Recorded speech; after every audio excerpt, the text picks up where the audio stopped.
guys, welcome back to another stream today. I have a special guest, Cameron Wilkingson. Thank you for joining the show again. Thank you. It's always Yeah, a pleasure to we be on.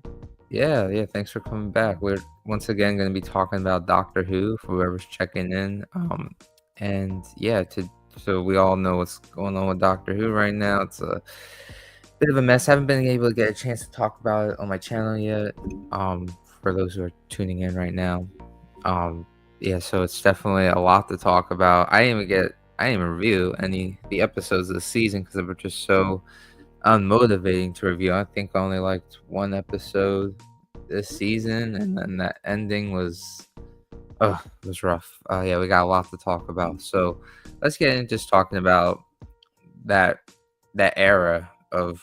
Well, I guess we could talk about. Do you want to talk about series 2 first, or you want to talk about the era as a whole? I think it all starts with the 60th mainly when he first came back. Yeah, well, yeah, that's where the era first begins. Do you want Yeah. to talk about that first, or do you want to talk about series 2 and how messy that was? It's really up to you. Well, what would you prefer to begin with?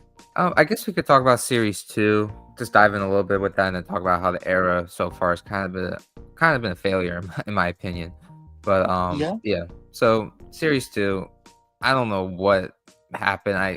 I was really confused because I generally thought series 1 was okay, and then the ending kind of like blew it for me. But then series 2, I don't even know. Like it started off bad, and then the second episode I only wasn't. watched the last 2 episodes. Oh, really? Yeah. Oh, okay. So you just saw the regeneration episode? Yeah, because I think I saw Billy Piper come back and I was like, oh, fuck. So I've just got to watch 2 episodes just to see. Because it was a very mixed bag. And I was like, okay, well, maybe there's like something good worth watching in these episodes. You know, how did this Doctor regenerate? Usually it's really big finales for this Doctor, or any Doctor really. So I'm like, okay, well, let's see. And then, yeah, no, I wish I didn't see. It was terrible. Yeah, You've got music on in the background, don't you? yeah, I got light music. It's from StreamYard. It has like a little thing. Do you want me to turn it down? Yeah, a little bit, Okay. please. There. Yeah, let me turn that down a bit. It just automatically does it sometimes. Where are you at? Come on. Oh, background music. Okay. Sorry about that, guys. All right. Yeah. So I was wondering where that music was coming from. Like, you never have music on your streams. yeah, I did. I tried it for the first time last stream because there was like a little bit of dead space, and I felt like it was just a little too dead space at times last stream because I had like 2 other people on, and it was my first time Yeah. doing that, and it was just really it was fun. It was just trying to balance all that out and stuff. But yeah, so yeah, I just have Yeah, that. yeah. On the But I think the background. music is a bit balanced now. I feel like it was a little too loud. That might just be Yeah. me. Okay. Yeah, I turned that down a bit. There we go. Is that good? Yeah, it's good. Yeah, I'm just saying. I don't know if that was too loud for the audience or not. But Oh, okay, gotcha. Yeah, I didn't even. Yeah, that's a good point. But yeah, you were saying with series 2, whether you saw the ending. yeah, no, it was terrible. Yeah, probably the worst regeneration story in my opinion. It was definitely up there as one of the worst. I don't know about you. It was regeneration story. I don't know. I don't know. Do we count two parters or do we just count the Yeah, regeneration two two parters. parters? Yeah, or 10 End of parters. Time was a mixed bag. I just see End of Time Part 1 as just a comedy. It's so funny. Yeah. But then End of Time Part 2 is like super serious. I don't know. Um, worst finale. I don't know. I think it, at least in the New Who era. Well, no, Jodie's episode was pretty trash, but I don't know. I don't think it's as bad as that. I mean, just even series 2 I as a don't think whole. we've ever had a bad regeneration story. I don't know. I mean, I can't think of one top of my head, apart from Series like, 13's regeneration story was pretty convoluted. It was there were so many oh plot yeah, holes. yeah, The the one with the master train, wasn't it? regenerating Yeah. to trying to regenerate to the doctor, and then I don't know. I still don't understand what was happening in that. That was really weird Well, and what whack. was the cemetery episode, wasn't it? The one with Yeah, Ace and yeah, Tegan. Yeah, yeah, that whole episode, that was a Like, mess. that episode was convoluted. Yeah, Jesus. that I hated that episode. That episode made me make, like, a 22-minute video breaking down the plot holes and ridiculousness of that episode. That episode was oh boy. But yeah, I no, think they series tried 2, to go out with a massive bang with Jodie's doctor. they went out with a massive headache, I gotta tell you that. But, yeah, I don't get what happened with series 2. It's still not as bad as anything in the Chibnall era. Nothing can top that, in my opinion, like, in Flux terms weren't of too bad. what's that? I think people, they like they trash Flux a lot, but I don't think it was that bad considering it was filmed during COVID. Yeah. Oh. Oh, we got a comment here. I didn't even look at the comments. Oh, hey, Real Hooper Knowledge. Yo, what's up, man? What's up, boys? Hope all is well today. Can't stay for too long, but I hope you're having a great day for sure. Thank you. Yeah, thanks, man. Appreciate it. Thanks for tuning in. Yeah, I don't know if you watch Doctor Who, by the way, but yeah, I gotta talk to you about that. See if you watch Doctor Who at all. Um, but yeah, no, that It's yeah, quite mad how Flux did more in that series than what Series 2 did and Series 1 did. you're mad that Flux did more. I'm not mad, I'm just curious how Flux did more in like 8 episodes. Oh, yeah, Or was it yeah, 6 episodes? It wasn't long. It was like 8 to 6 episodes. Because yeah, of COVID, it was like, what, cut down? I'm yeah, gonna have to yeah. research now. Hold on. How many episodes was it? Let me go on BBC iPlayer. Yeah, Series 13 definitely had a lot going on. The Flux definitely was a big thing. Series 2 of the season, not a lot was going on. There was just only one really good episode, which was episode 3 in Series 2. And that So was like one of the Series best episodes ever. 13. It was only 6 episodes. Yeah, it was very short. And then you had Eve of the Daleks, Legends of the Sea Devils, and Power of the Doctor. So 9 episodes. There was 9 episodes altogether? Yeah, if you count Oh, the okay. 3 specials. Yeah, oh yeah, those So terrible that specials. series did more than what Shooty Gatwa's first and second series did. In With a more way, episodes. yeah, in a way that is true, but I still think Series 13 was trash. I mean, Series 2 is at least has some. I mean, it was watchable altogether. I feel like Yeah. Series 2, even if it was bad, like like episodes 1 and 2, Series 2, it wasn't awful. Like I wasn't hating what I was watching, and I think Shooty's a It really good wasn't actor. Space Babies. No, no, yeah, well, Space Babies I thought was okay, but no, that I couldn't get into it, and then they had the one guy from he's like BBC's late night show. He was in this season randomly. Do you know what I'm talking about? Oh, I forget his name. No. He has gray hair, gray beard. He's like the talk show host for you guys. Um, crap. What's his name? I Hold remember on. his name now. Late night. He's like a funny comedian. Uh, uh, BBC late night. Oh, Graham Norton. He was I in was this. gonna say that, but I'm like, oh, I don't want to like get the name wrong. No, yeah, Graham Norton. Yeah, he's actually pretty funny. I like watching his interviews on YouTube, but with like celebrities. But yeah, he was like in the season randomly. Has he It's just interviewed like nearly every celebrity going at this rate? what's that? Graham Norton has. I swear he's like interviewed nearly every celebrity. Yeah, he's getting those guys in there. He's doing good stuff. But yeah, he was just in the season randomly. I was just like, what are you doing here? And yeah, and then in episode 5, that was probably the worst, I would say. Probably the worst this season. Episode 5 with the war doctor showing up again randomly, and now the doctor knows her memories. And that's what really pissed me off about this season too. The timeless children connections were driving me insane. Like I can't why can we not let that go? Like, I don't get it. Why can we not let the previous era go? I thought RTD I was gonna feel come in there like and do this is something going to new. be the last time it's going to get brought up, and the next showrunner that comes in, because Russell T Davies is going to leave at some point. I think he might leave after he might just do a Billy Piper special and then just dip. I Well, think either that way, he's going to leave at some point. So yeah. Oh yeah, well he no can't matter stand what, it he is forever. going to leave at some point. Either like he's going to die, or he's going to retire, or Well, something's yeah, going to that happen where he's going to have to leave, or that will he's not going to definitely want to kick. write anymore. But either way, so Yeah, the point is, that like eventually they're gonna have to drop this timeless child storyline. Yeah, I thought. Even if it's in 5, 10 years time, there's no way they can continue that on.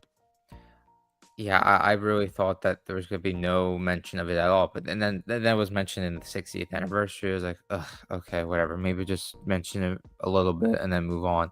But no, he keeps bringing up the fact that the Doctor is an orphan. He's no longer really a Time Lord. The fugitive Doctor appearing. I don't have a problem with her appearing. It just came from an era that I can't stand. We don't know anything about her, and there's really big hints of her. Actually, we do now. It's an audio drama now. If you want Oh, to check it really? out. I didn't check that out. Wait, so what is it? Do they explain more where she's from and I don't stuff? know. I just know there is an audio drama out. Oh, yeah, It's actually I good. haven't been able to afford Big Finish in, like, forever, so I don't know literally what's happening Yeah, with I'm Big pretty Finish. sure they did an audio drama with the Fugitive Doctor, so I don't know. Oh, But then again, that's not really canon, is it? Anything? Is well, it canon? I consider Big That's a Finish. topic for another day.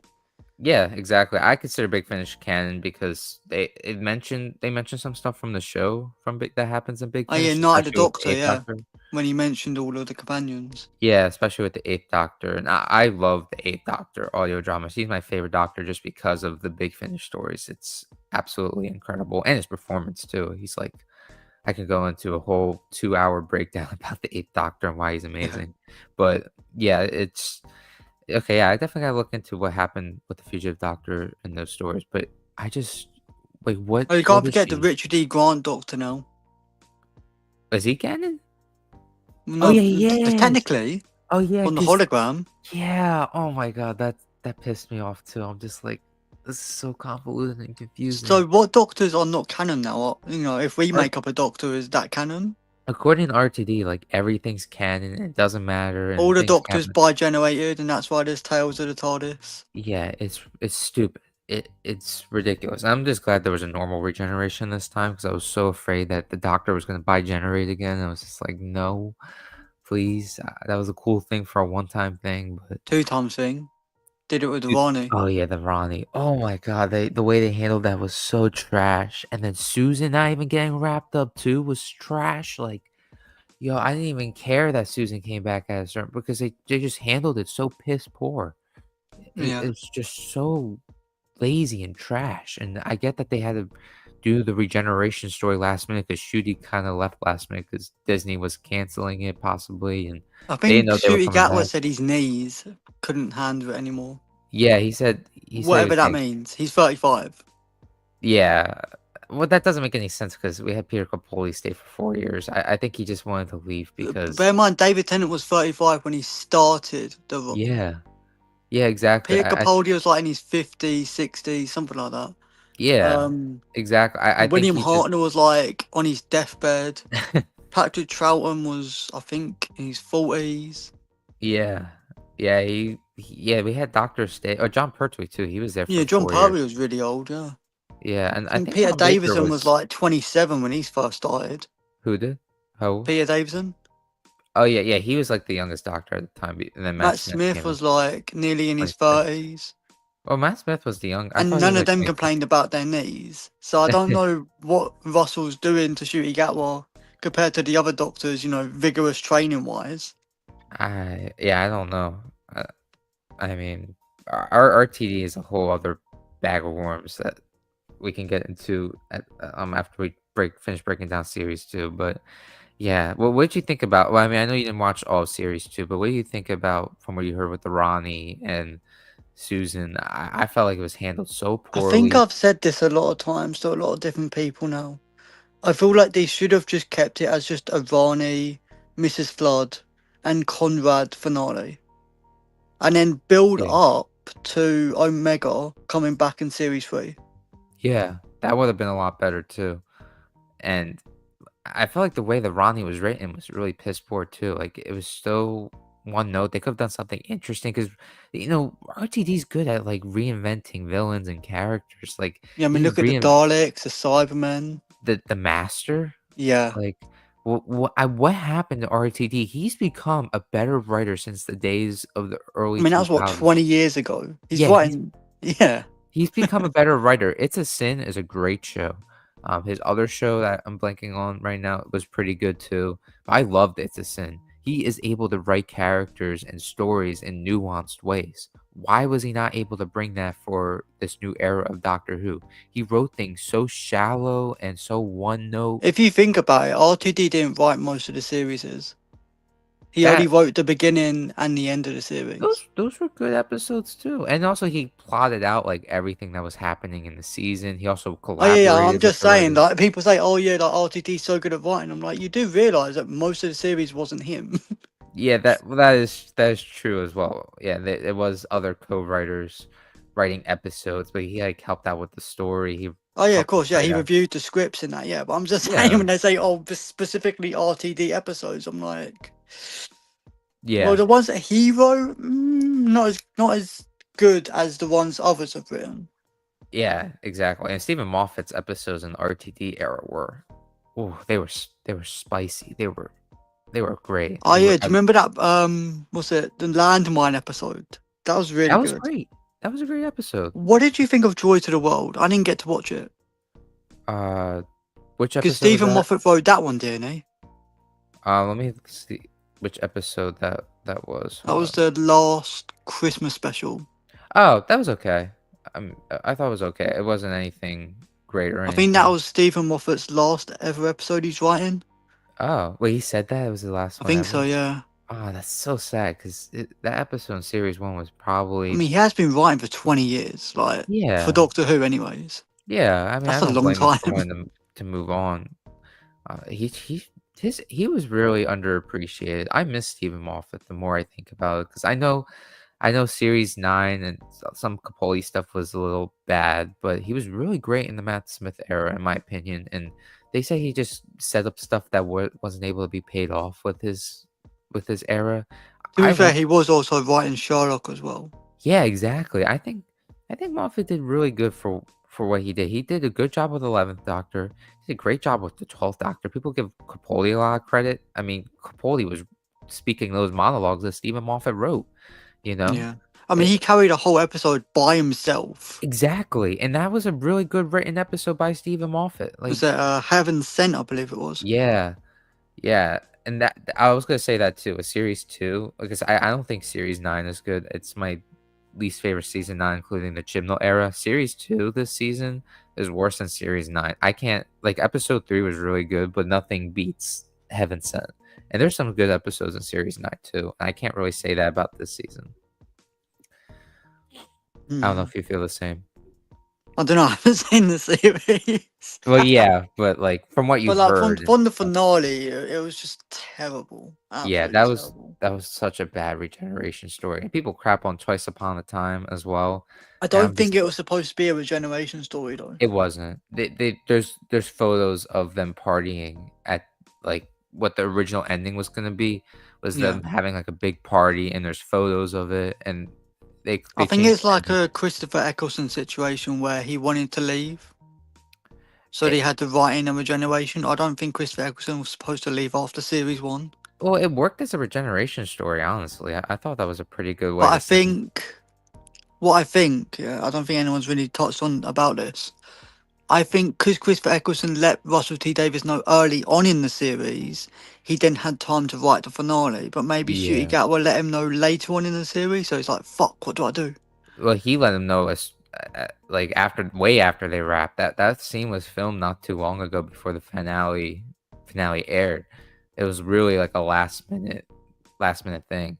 Yeah, so And maybe something happened in like Shooty Gatwa's life, or maybe he got like a deal that he had to take. well, they were saying that, and this is most likely what happened was Shooty's career is really blowing up. Like, I'm seeing him in trailers for movies. He was in that Oh, he's airplane in that new show. film coming out. I can't remember What's what it's that? called now.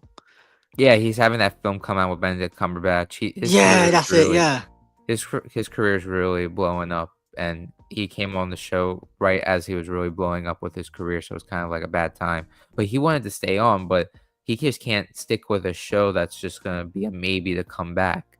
He needed a guarantee, and right now Doctor Who's kind of up in the air. They don't really.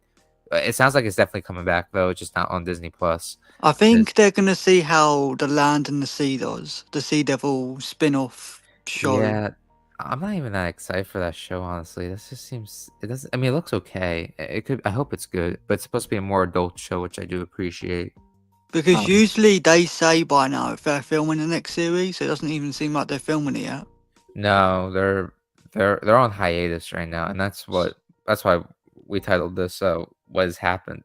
Yeah, What is so going I on with feel Doctor they're Who? gonna wait for the Land in the Sea and see what the ratings are for that, and then Yeah. go from there. Well, I think they're also waiting for the Disney deal as well.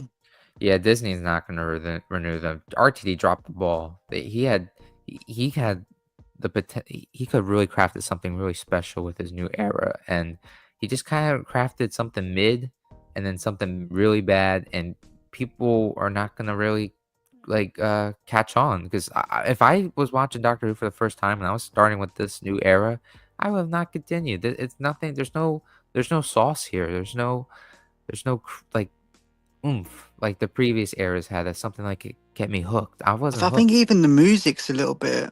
I don't know. It's just not what it used to be. I like the 15th Doctor's theme. I hate the musical stuff that's happening. That's weird. Like I having was talking about the themes in general. Like, if you think back yeah, in like 20 years ago, you got like, the Doctor Forever. You've got all the strange creatures. You've got the Cybermen themes, the Dalek yeah. themes. And looking at just the 11th Doctor in general, I feel like that was the best music the show ever had, in my opinion, during that Yeah. era. Murray Gold was really like firing on all cylinders during the Matt Smith era, but I feel like Murray Gold with the 15th Doctor, I felt like it, in my opinion at least, it was really good. I don't know. I like the 15th Doctor's theme, but I guess you think there's something a little off with Murray Gold's composing this season. Like, yeah, the theme's good, but like, what about the other music? Yeah. Nothing beats the what's the 11th Doctor? It's like dun dun dun dun dun dun Yeah, dun. Yeah, the I love piano, the dun dun dun dun dun dun, dun, like the yeah, fast paced sort of that's one. Yeah, all yeah, anytime I think of Doctor Who music, that pops into my mind. And also the yeah. 11th Doctor's regeneration music, the wake up song. Do you know which one I'm talking about? It's like Yeah, I think so. Yeah. yeah, that yo 11th Doctor music. I want to like after we're done the stream, I want to like listen to 11th Doctor music now. It's What I'm saying is, like, I can't think of a single piece that Murray Gold has done in this new era that I would listen to over and over, yeah. apart from maybe 15's theme. Whereas with like, uh, the 10th Doctor and the 11th Doctor, even the 12th Doctor 12th too. Doctor, I can go back and think, you know what, that gives me goosebumps to this day. Yeah, absolutely. Yeah, it's a shame that I'm sorry that you feel that way. It's a shame. I think a lot of people But feel that that might way just too. be nostalgia as well, where I've grown up with these themes. Uh, I don't think so, honestly, because I mean, yeah, we did grow up with him, but the 12th Doctor, I was already pretty old, like past the point where something could be nostalgic for me.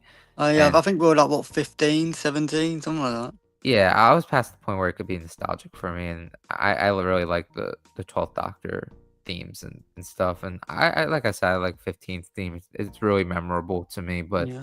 other than that, yeah, I can't really think of too many things I that wonder were. what Rose's theme would be. Would they go back to doing Rose, or would they do a different theme for her?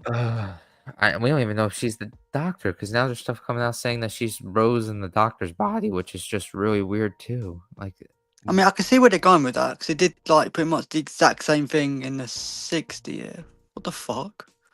yeah, Hold I on, don't. hold on. What?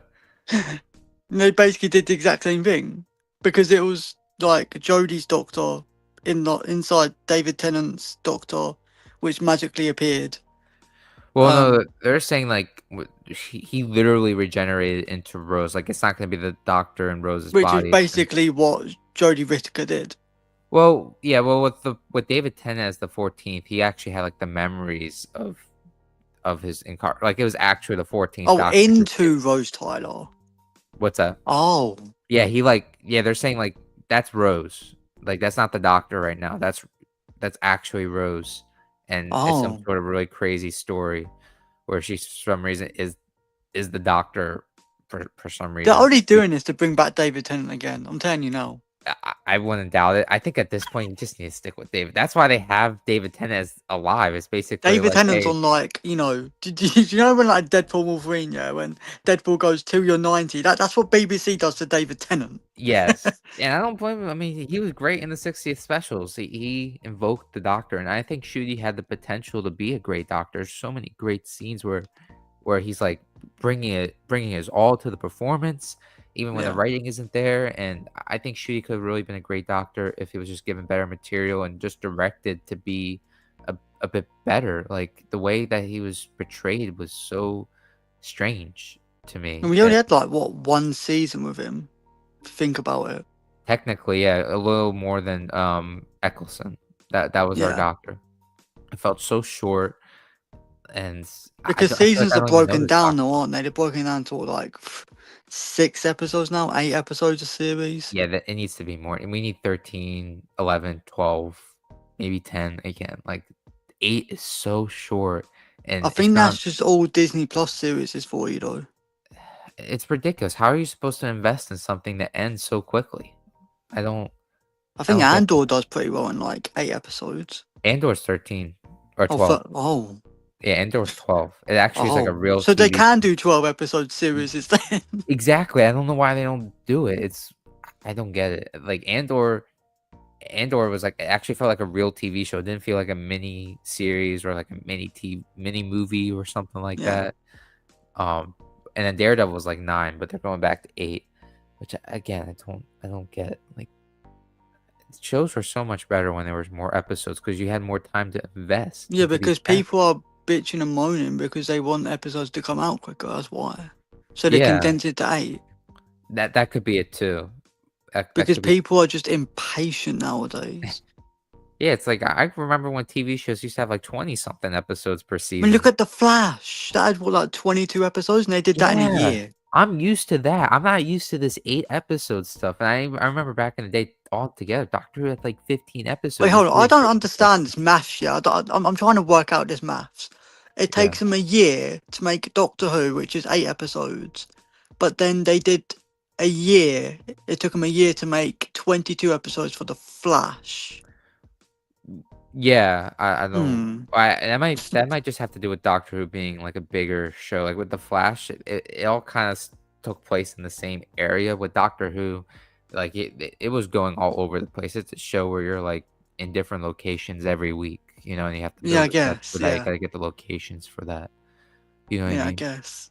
Yeah. So it's a bit more ambitious, but even It's still, they had mainly all green screen though, right? Ain't it? Like, apart from the actual locations, there is a lot of green screen nowadays. with Doctor Who or just in Yeah. general on TV. Well, that too, but with Doctor Who mainly, it's all Ye- green screen. Yeah, yeah. There So used to be apart a from lot of real. traveling to the locations, what takes them so long to make the projects? I don't know. You got that's a great question. Because they used to pump out Doctor Who with the same, well, not the same budget, but with Less budget. basically the same amount of sets they have now, with 13 episodes a year. Yeah, and it was less So what the money fuck is too. going on? How is this maths mapping? I don't know. And it was less money too, because the budget for Doctor Who was almost, I won't say almost nothing, but there was a time where like it wasn't a lot, and they had to like have filler episodes where it was like someone else was the lead, like the Like Sleep 73 Angels yards. episode. What's that? Blink. Blink, yeah, and then like the I think it was Love and Monsters episode. Oh Was that yeah, that the one too. series two? It was Midnight was basically just one like set, 2 sets. yeah, and I think Blink is one of the best episodes in the show, and Blink it was like doesn't what, really 3 feature. sets, 4 sets? Yeah, they had to make episodes like Blink because the budget was so low, but that turned making episodes like that made one of the best episodes of Doctor Who. Some consider it to be the best to this day, I think and all the budget went to Sutek and Omega. I guess so. I mean, I would love more episodes, and I would love episodes like And Blink those where we're bone just creatures. what's that? And the bone, I'm talking about all the CGI. That's probably where all the Oh, budget went. yeah. Yeah, I guess or they had more budget too with being under Disney Plus money, but now since most likely Disney Plus isn't gonna take them back, they're gonna have like BBC money again. And That's the not a more bad thing. That's what it needs to go back to. you think it worked better with a lower budget? Yeah, of course.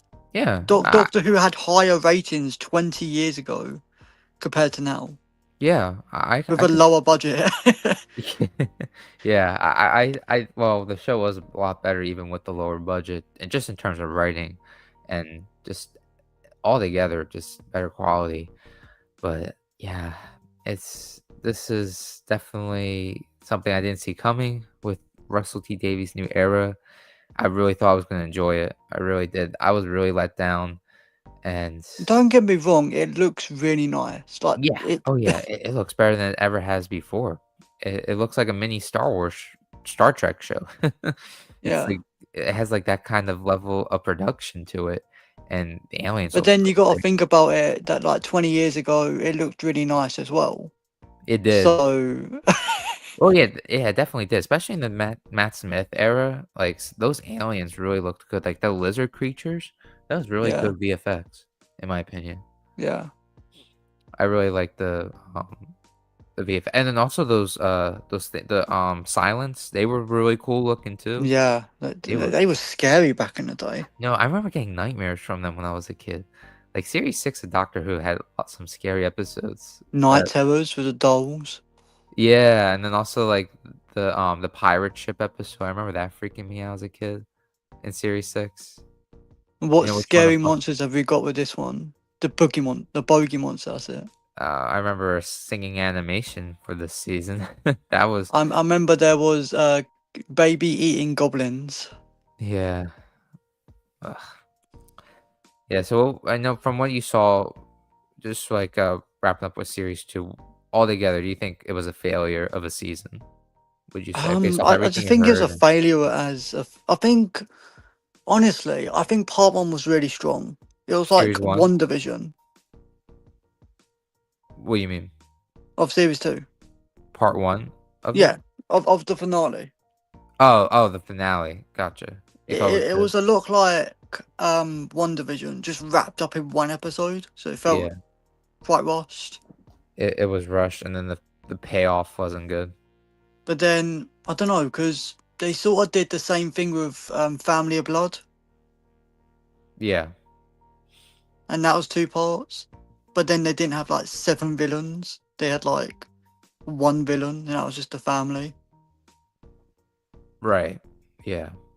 But with this one, you have like, you have Conrad, which arguably okay is set up in like the Ruby episode.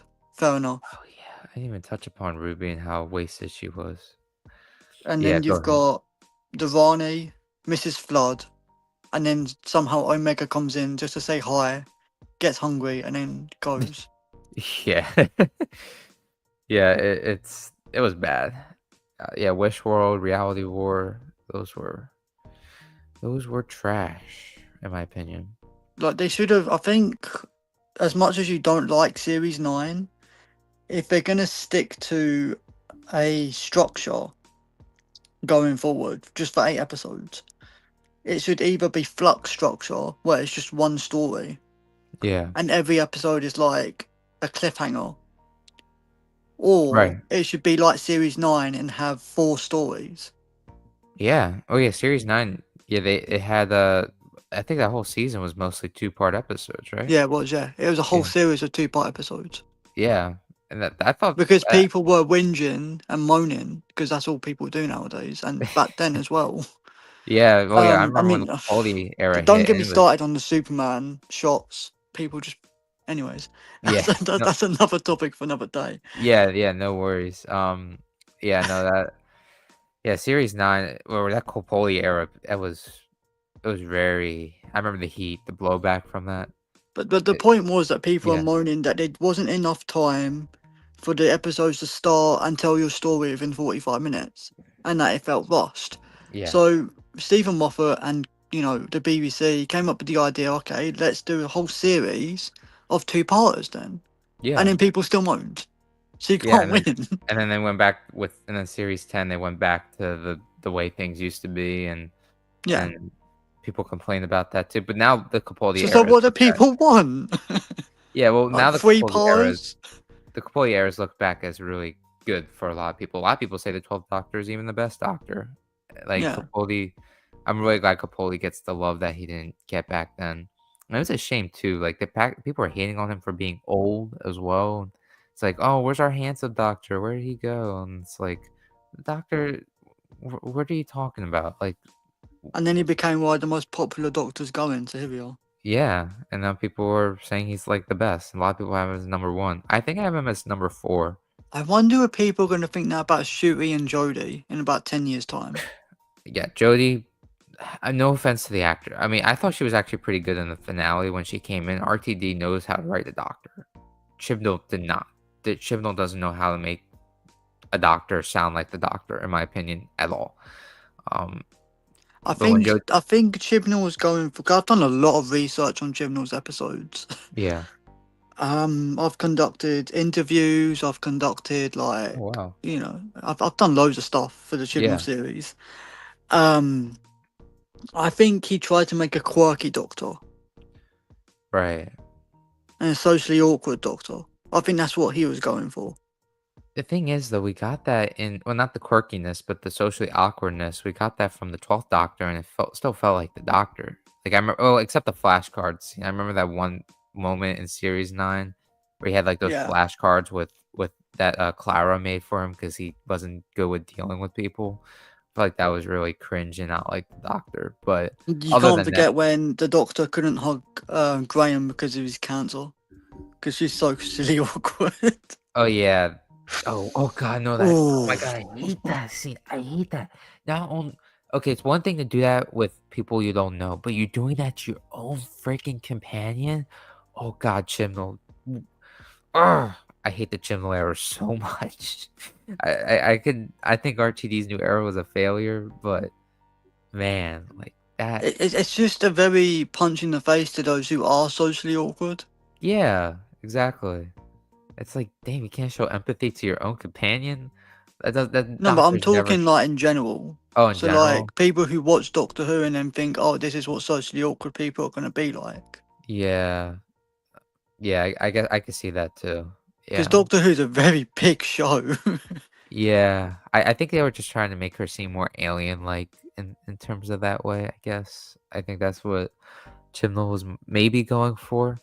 But, yeah, I hate that scene. But, yeah, so, yeah, 13th did show up in the finale. What did you think about that? Yeah, it was a nice surprise actually. I think she was written a lot better in this series. Yeah, she felt like the Well, doctor. the 2 minutes she was in. Yeah. Yeah, I agree. I feel like she could have been at least a solid doctor. I mean, I still don't think she's right for the role in my opinion. Not because she's a woman, just want to make it clear to anybody that's watching. It has nothing to do with that. It has to do with just I think she just wasn't right for the role. And I still kind of feel that way even with Who do you think would have been right for the role? in my opinion, someone I've been wanting to see become the doctor for a while was Haley Atwell. I think Haley Atwell would have been a great You can't first. escape her. Why you choose her? What do you She mean was in can't the new escape? Mission Impossible. She was in What If.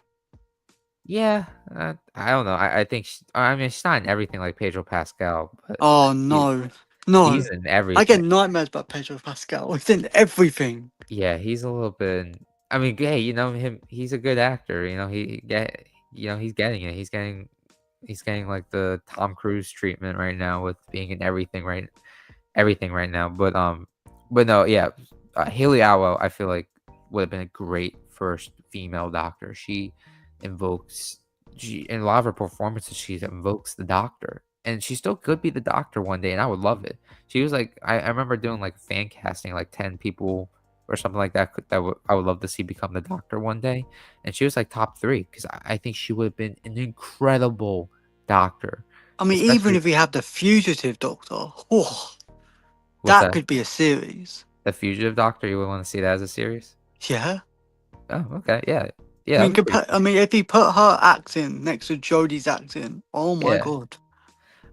Yeah, I think Jodie's a really good actor, I just don't think she's right for the role, in my I opinion. meant like in that Jadoon episode, like there was clearly a higher level of acting that I can't remember the acting that Joe Martin has compared to Jodie.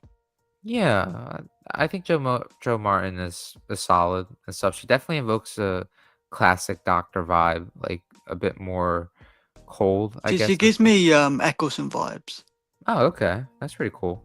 Yeah, I like Joe Martin.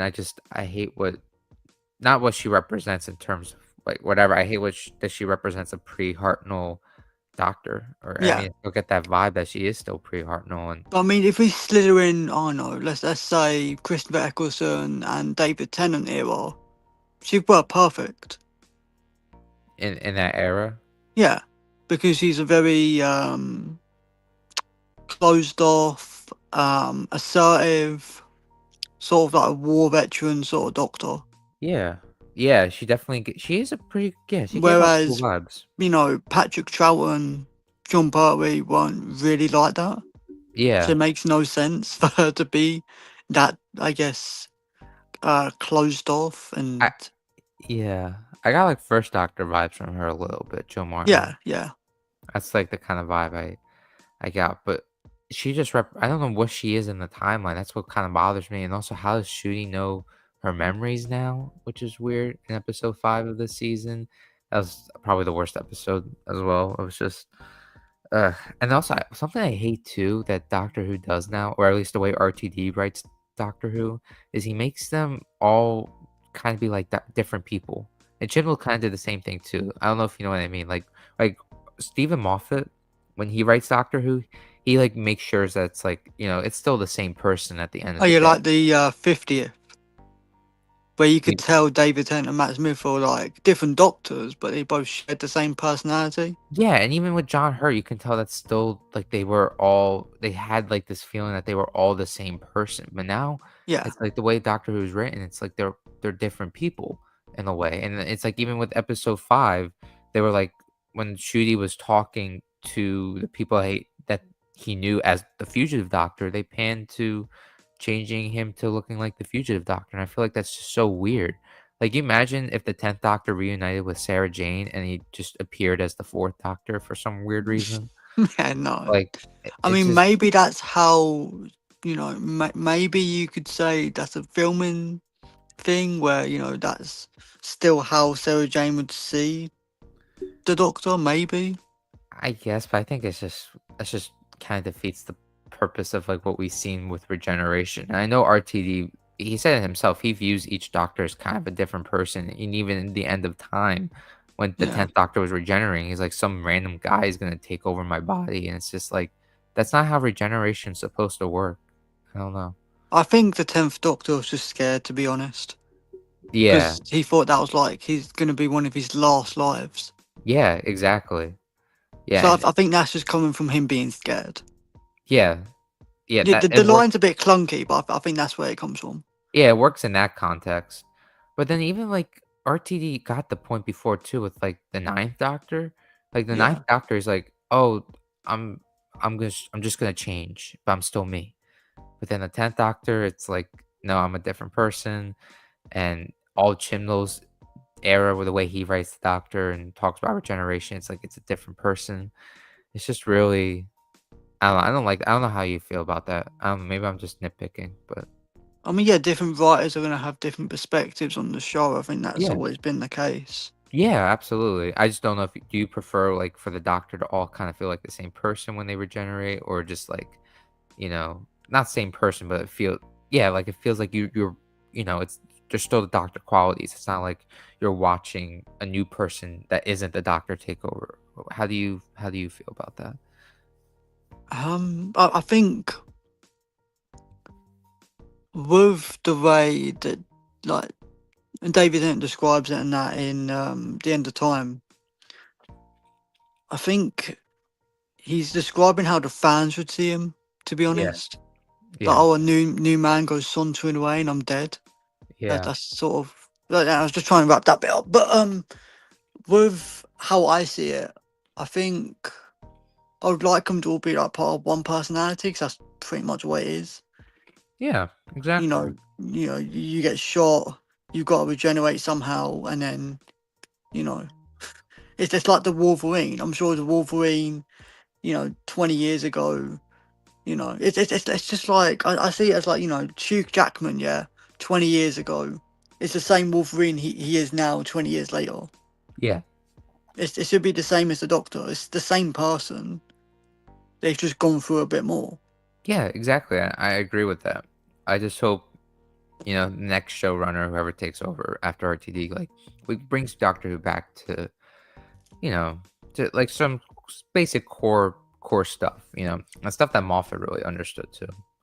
Man, I miss Moffat. And I was just thinking like the Risk World, and I can't remember the episode now, but it's like it's this like everyone's hating on this episode and that, and I'm just thinking to myself, in 5 to 10 years' time, is this really gonna matter? What do you mean? Like for the show? Yeah. Like, is anyone really gonna rewatch this episode in 5, 10 years' time, or are they just gonna skip it? Which episodes are you talking about The specific? finale of series 2. Oh, the finale, like the reality war. Yeah. You think like the hate's a little overblown, or it doesn't matter right now? Is that how you feel with I'm that? just thinking like future wise, like of Doctor Who.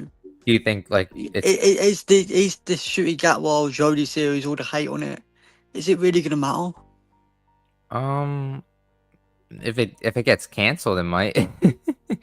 If the show gets canceled, it might matter maybe, or if it Yeah. like goes off the air on a hiatus for a while.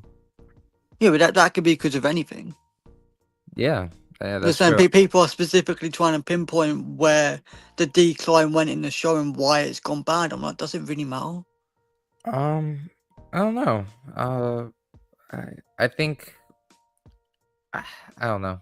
I, I'm just trying to think it in the long run of Doctor Who. Like, I yeah, mean, it's well, bad. Yeah, the writing's bad now, but it's not going to be like that for 10 years' time, is it? hopefully not. There's no way. I don't know. I mean, I feel like BBC doesn't know how to. I mean, not how they don't know how to hire. Sorry, good writers or good showrunners, but like there's been really famous people that wanted to work on Doctor Who. Sorry, there's some really famous writers that wanted to work on Doctor Who, but they turned them away. Like Peter Jackson. Like that would have been amazing if they got him as showrunner. He wanted to be a showrunner for this show, but they turned him away. They said we would not want you to be the showrunner of this show. It's just like, why would you turn away a talent like Peter Jackson? He did the Lord of the Rings, And you the know, Hobbit. and the Hobbit. Yeah, that too. But yeah, I just I don't know. I hope BBC can Imagine figure that out. though, innit? Like a Peter Jackson Doctor Who. Oh, Oh my God, we would be in for a treat. But no, our BBC turned him away. Like we'd rather have Chibnall. And it's like, I would bro, pay Peter Jackson. Yeah, I would start saving up now, and I'll do a petition to get he Peter Jackson he just to he do talked one episode. he talked about it. He was like, I want to do for basically nothing. He's like, I just want to work on the show. Like, I want to be a showrunner. I would love to. He has stories that he for this series. It's like you turn that away. Like, why? Like, I Why would heard you pick J.K. Chibnall over Rowling was him? gonna do an episode back in the day. Who was? J.K. Rowling, Oh, that. like Yeah. with David Tennant's Doctor, where all of her stories were gonna like come to life in an episode. Oh wow, that would have been weird. Ugh. Yeah. I think David Tennant turned it down in the end. He's like, yeah, this isn't really going to be something I'll be interested in. No, that would have been Harry Potter and Doctor Who crossover. In theory, could be interesting, but in reality, no. That's just a fun fan fiction thing or something like that. I I can don't see know. them doing that though, with everything crossing over nowadays. I could actually see that happening with something like Marvel. I don't know. I feel like since it was on Disney Plus, maybe it could do some sort of Marvel crossover or something like that. That would be pretty weird. But yeah, yeah. But back to yeah, Doctor Who. Sorry, sorry guys. What was I gonna say? Yeah. So let's just finish our final thoughts about series two. What do you think about Omega coming back? He ain't really said much about your series 2 finale, sort of. Yeah, I thought it was a mess. I thought that was handled poorly. I thought I think the thing that bothered me more was the way Susan was handled, and that's like my main big thing that I have a problem with. I've been wanting to see Susan return since I like really discovered who she was back when I was a kid. It's like, oh my god, it's the doctor's granddaughter, and it's like this could be something really interesting and deep for the doctor to explore. Like we haven't seen her since the fifth Doctor, the five Doctors, and the audio stories. The eighth Doctor was the last Doctor to see her, so that could have been something really interesting to explore, like a whole season of the Doctor reuniting with his granddaughter would. It basically hypes it up for the whole of series one. Yeah, and it's like the Doctor name dropped Susan. I was like, oh my god, we're finally gonna get her back. Where the hell has she been? Oh, this is gonna be so cool. And it's just nothing. And she And pops up for 2 seconds. yeah, and it's like you're just wasting Carol Ann Ford and while she's still around. And I would love to see a transition from Carol Ann Ford to a new Susan, like in terms of like regeneration and stuff, and we can get more Susan stories because that's the Doctor's only family that's still alive. Like the potential for the storytelling is so crisp and could be so interesting. But And now we're going back to the last of the Time Lords again. or like what are we doing? What is RTD doing? And not even that, we're going back to Rose. Like why? Like How far back are we gonna go? God, it's like RTD just can't let his own era, like he just I mean, like. the whole of the 60th was him celebrating series 4. Yeah, it's like I wanted to see a multi-doctor crossover. He doesn't do multi-doctor stories. Bull crap. He's It's just, literally said he doesn't do multi-doctor I know. stories. Yeah, he's bull crap. Like he's full of. I don't want to curse He's on my also the stream. same one that said the Doctor shouldn't have guns, and then he had the Doctor use a gun in the finale. Oh my god. Just such a wasted potential, and I don't even know if we're ever gonna see a multi-doctor story again. I want to see We're Smith gonna and see one in the Capaldi. 70th with David Tennant again. They're gonna look old. That would have been the perfect time to do it because they still Matt look. Smith won't. He looks really good. Well, yeah, Matt Smith might Like, still have you look seen him good in at 10. Morbius and that? He actually looks really good. Yeah, I mean, yeah, he still looks good. I don't mean to be mean to them or anything, like sound like, oh, they're gonna be old and I don't want them back or something like that. But I just, Matt Smith still looks like the 11th Doctor. Capaldi still, Jodie's not gonna age. no, yeah, she'll I don't look know, 10 great, years. Oh, but maybe. Tennant's he's gonna look old in like 10 years. He's gonna be 60, and I mean, I don't mean to sound mean with him. Like everybody ages, and that's okay. It's just like now would have been the perfect time to do it, in my opinion. You know what I mean? Yeah. Seeing Tom Baker's gonna be gone in 10 years. hey, I don't know, maybe I don't know, maybe he's still kicking around. He's He's like he's still like 93, I think. yeah, maybe he'll live to 103. He says he wants to live forever. I don't even want to think Maybe. about Maybe. him. I think Peter Davison's all that. I think Colin Baker, Sylvester McCoy, I think they're all in like their 70s now. 60s, 70s. Yeah, I think Davison's in the 60s and Colin Baker's in the 70s. But they're all still kicking around. They're still doing audios, Big Finish stuff. Same thing with Tom Baker too. He's still making Big Finish stories. Yeah, good for him. You know what I mean? Yeah, we might be able to come back then. Maybe. Yeah, maybe. I mean, they did appear in the fourth, fifth, and oh no, not fourth, fifth, Oh yeah, I sixth, and forgot about seventh that. special. They appeared in that Jodie special, didn't they? Yeah, they appeared there, and they also appeared in the Tales of the TARDIS thing. That was really, I mean, it was nice to But see. then that'd be like what, 13 years ago? What the By the time we get to the 70th. By the time we get to the 70th, Yeah. we're 13 years away. No, I'm talking about when they was in the special. Oh, it was 13 years ago from the 50th. No, Is no, that no. what So you were talking about Peter Davison and that in the special. And I said the time you get to the 70th, that'll be like 13 years ago. What special was he in 13 years ago? Peter Huh? Davison. No, I'm talking when we get to the 70th The special. 70th. Yeah. It'll be 13 And years. it'd be 13 years sort Oh, of for when the Jodie special aired. oh, now I know what you're saying. Yeah, yeah, it would have been a long time. Yeah, So they might yeah, still be kicking around. yeah. I think all our Doctor Who actors are gonna live for a long time. It's part of the Doctor Who gift of living a long life, and I hope they all live a really happy life. Shuey They Gatwa deserve it. can easily do the 60th or 70th. If he wants to come back, I gotta wonder too if RTD, because he has a reputation. Capaldi won't want to come back. He's already said Yeah, he's not coming back. I hope Same he with Christopher changes. Eccleston. He's going to be like 70. He isn't going to want to come back as well. I think Eccleston can return if RTD is not involved. It So doesn't matter. He didn't come back for the 50th, and Stephen Moffat wrote that one. yeah, he said he didn't come because there were still people involved that were working with RTD around I that think if time. everyone left and there was no one associated with RTD, I don't think Christopher Eccleston would still come back. He's talked about these days, like he's like, I'll come back if like that's why he loves working for Big Finish because he's not as sour to Doctor Who as he once was because I they don't know. blacklisted him, like Yeah. BBC, they did him dirty, Yeah, I and know. Yeah, it was quite bad. yeah, so I mean, hopefully we get to see Eccleston come back on the screen, the big screen, or sorry, small screen, He and still don't look too bad for a guy in his 70s, though. no, wait, Christopher Eccleston's in his 70s. No, but he will be. But Oh, no, hold on. um, How old is he? 40? Is I he thought he was 50 now? I thought he was like in his No, 50s. 60. 60 now. He's 60, so he'll be 70 by the time the Yeah, I 70th was saying he'd be special. 70. Yeah, that's what I meant. Eh, Yeah, I don't know. I don't even know where Doctor Who's going to be in 10 years, honestly. It's it's just a lot of or 8 years at this point cuz the 70th special would be in 8 years. I don't know Yeah. how everything would look. I don't know who It'll have a higher budget. hopefully.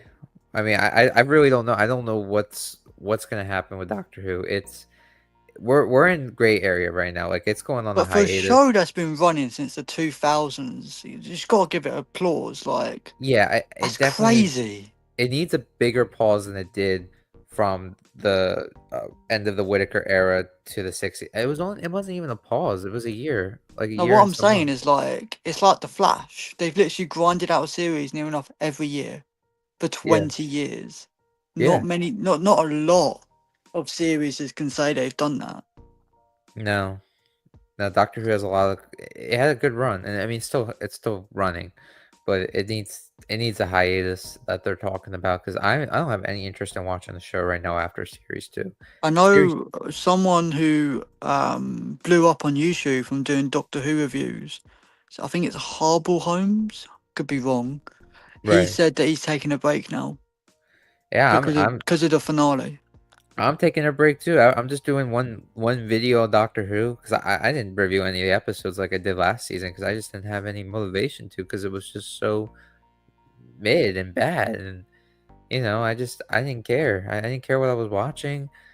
The way 15th Doctor was written was pretty poor. The way he regenerated, and I really didn't think those rumors were going to be true. I remember I'm like, what is happening? Then Billy I heard Piper he was going shows to up. stay on for like 8 series at one point. I think I sent you that rumor What rumor? that he was going to stay on for like 8 series. Yeah, that was what was originally gonna happen. He was supposed to stay on for a really long time, but he didn't want to wait around for a show that might not be coming back. And who knows what his relationship was like with RTD. It was rumored that he had issues with RTD, just like Christopher Eccleston had issues with him. But You David know? Tennant never had any issues, so that's very No, interesting. As far yeah. as we're aware. As far as we know, but I don't think he would have came back if he had issues with RTD. I think David Tennant is a really likable guy. He seems Yeah. like a guy who likes everybody. He's really chill and stuff like that. But yeah, that's besides the point. Um, so yeah, talking about series two, wrapping up our final thoughts. Big failure, in my opinion. It was mostly bad except for one episode. Where do you think they could go from here? Where could they go from here? Yeah. So let's say you were writing, or you were RTD Oh, or whatever, or if I however was the you want to see showrunner, it. where would I go from How would here? you go from here? You have to pick up from the Rose storyline. You Oh, can't change it. How would you I go? can't change it, man. Nope, you're not allowed to Uh, change it. I would make her Rose because I don't want Billy Piper being the doctor. That's just too weird. Imagine It falling. means she's been the moment, the Doctor, and Rose Tyler. Yeah, it's too weird for me for her to be the doctor. Like I can't imagine one of my ex girlfriends turning into me. Like, no, no, like that's just weird. Like, why would he do that? That's just like I get that he wanted to do a hook or something, but hey, bring back Matt Smith, bring back anybody other than Just have a Rose. famous actor like Johnny Depp come up just for like, I don't know, a day. Yeah, yeah. Like, why are you making the doctor's ex-girlfriend the doctor? That's just weird when you really think about it. And why would it not be River? Why would it be Rose? River, he actually I think married because he River. stared into the heart of the TARDIS or something, or like it went into him and now he's Rose. I think that's what In people came to his conclusion of. in reality, it's just RTD making an excuse to bring another thing back from his old era. That's Another what. companion. It's gonna be Martha next. I heard Martha's gonna be in the Land and the Sea. Oh, is she gonna be in that show? Apparently. Oh, okay. I like old companions coming back. Bring her back. She was a really good And companion. then they're gonna combine Land and the Sea, and they're gonna have all the companions come back again. Oh, Because well, they've already brought back Donna. They've already brought back Rose. Martha's missing. oh God, that's just this RTD just can't let stuff go. I want to see stuff from the Moffat era come back. Bring back. I mean, you can't bring back Amy and Rory, or Did maybe you you can see find a the loophole. photo floating around of all the companions? It cost like I think £500, but it was a really good photo. Well, what? Oh, you got a photo with all the companions, No, like no, I no. got. So someone went Comic Con or something, Yeah. and they got a photo of like I think 10 of the companions, like the actors, Oh, that's in one cool. photo, Oh, wow, and that's it pretty cost them cool. like £500 or something. Oh, wow. Yeah, it I'm was a lot. sure. I'm sure it will cost that much. Yeah, that's Did you not see it? No, I didn't. Oh No. no, it was great. It was like RTD, there was like Jodie companions, there was like Oh, cool. Moffat companions. Oh, Yeah, you gotta send me that. That looks pretty cool. That would it was sound pretty so cool. nice to see. Yeah, yeah, good for them. That sounds pretty cool. But Would you like to see that, like in the next series, all the companions joining back together? um, Because I know there I was like a doctor support group or something, like a yeah, that therapy I feel like that group. was really corny the way they handled that too. It was cool seeing the old companions back, especially the first Doctor companion. Like Ian, seeing Yeah, him back and the actor that plays Ian return. That was really cool.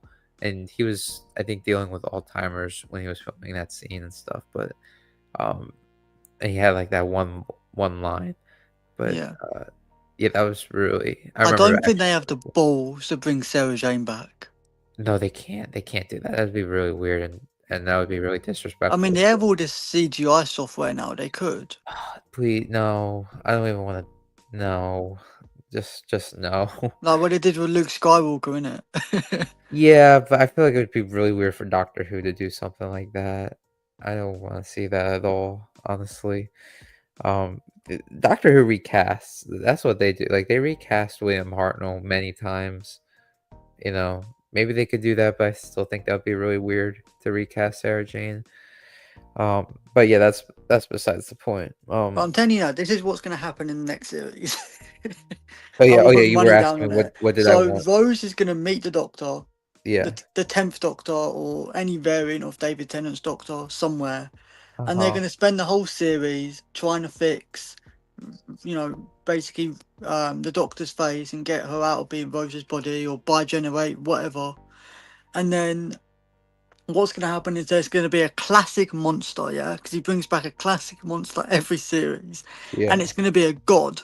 So I'm trying to think what god it would be now. I ain't been that far. What god would they bring back? Um, No I know idea. the beast or something. I don't know. Yeah.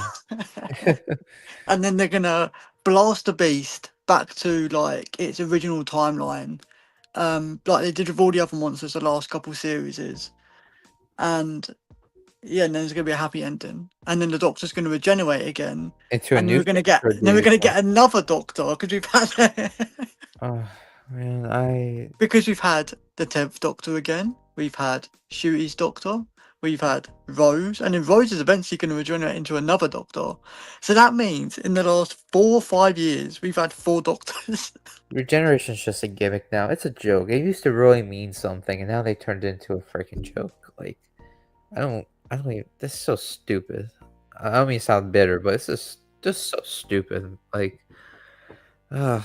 The point is, how are you meant to actually get any quality time with this Doctor? How are you supposed to? Yeah, that too. How are you supposed to build up any stakes? We used to build up stakes with regeneration because he was I used to get bringing end of his emotional life. when these Doctors left, fam. What that? I used to get emotional when these Doctors left. Yeah, now it's just like we weren't even here that long, or it's a gimmick. Like regeneration is kind of a gimmick now. Did It's you know when the Doctor used to do like all these farewell speeches and that? No, not anymore. yeah. And also, I just remember like there used to be stakes because the Doctor used to be near the the end of his life, and that's like, oh my god, he's getting closer to his final regeneration. What are they gonna do? You know, and now they figured out a loophole with that, and Yeah, they're because like they gave working him like on a what new set of 5, 12 6 guys. more regenerations. That should be running out soon, won't it? Right? Well, no, because there used to be six because there used to be another new set of 12, but now instead of having their new set of 12, he's he has unlimited now because of the timeless child stuff. That's what they said. I think that was the thing is they could easily explain this timeless child thing away, yeah, by just saying the master was just messing with the doctor's head. That's Or it.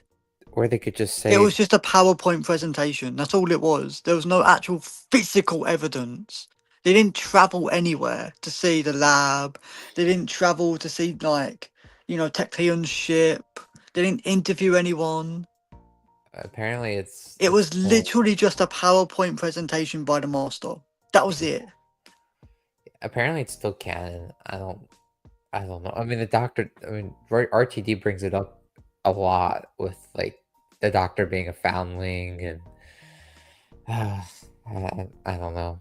No, I, I do wonder in like 5, 6 years time or 10 years time if they're ever gonna drop it, or are they gonna just, when they get a new showrunner, just do what Russell T Davis did and then like do a revival and just basically do his own thing that's yeah. I really don't know. I don't know where the because show. they can't keep it up forever. I think RTD really just wanted to use the orphan storyline. That like, oh, this is a cool twist. Let's make the I doctor an think it's orphan and not because really on Ruby's Time Lord. also an orphan. Yeah, but you could do that without making the doctor an orphan too. I don't know. So I think that's why he did the storyline. Yeah, I'm just yeah, I'm just so over the timeless child stuff. Um, yeah, yeah, we could talk about the rest of well, we could talk about the RTD era as a whole. We'll just wrap up series two. But yeah, series two for me is a failure, and for you, how do you feel? It's a failure too, or just like it's meh, or you just didn't watch enough of it to know? I think I just lost interest, but I think I was losing interest during the Jodie era as well. So it's Well, sort of like that just was like, nope, it's just not for me anymore. I think it's mm, for a different generation now, if I'm going to be honest. Because oh, kids seem to be loving this show. really? Yeah.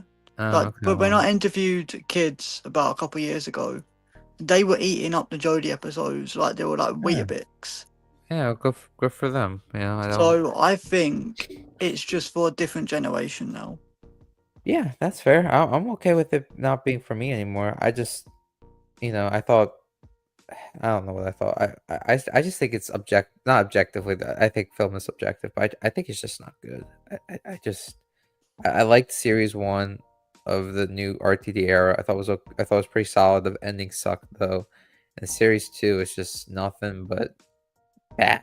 It's The really weird when episode's you great. watch series 1 and 2 together now, though, because if You, you watch it as just one series, the Doctor basically like just drops Ruby off, and that storyline wraps up in like half that series, and then he goes for a new companion, and then that wraps up again. It's like yeah. you can tell it's two different series, it's not just one series. Yeah, exactly. Oh, and then that new companion, I already forget her name.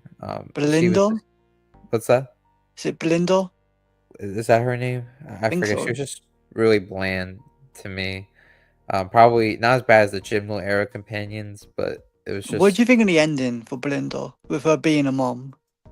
uh, it was I very know rushed. people are really upset about that. The fact that she, didn't want to be, she wanted to be like an independent person, and then now she's just stuck down to being a mom.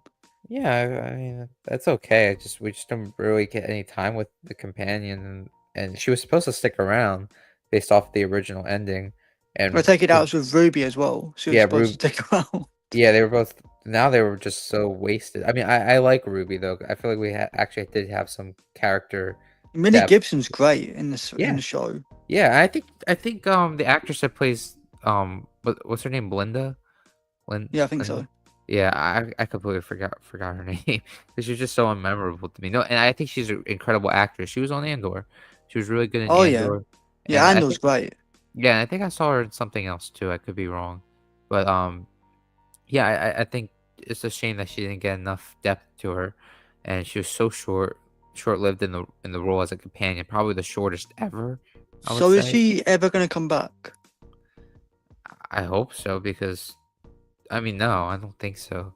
Because You Ruby think? can come back because she's like part of unit now, I guess. Yeah, I don't know. It's just such a waste, really is.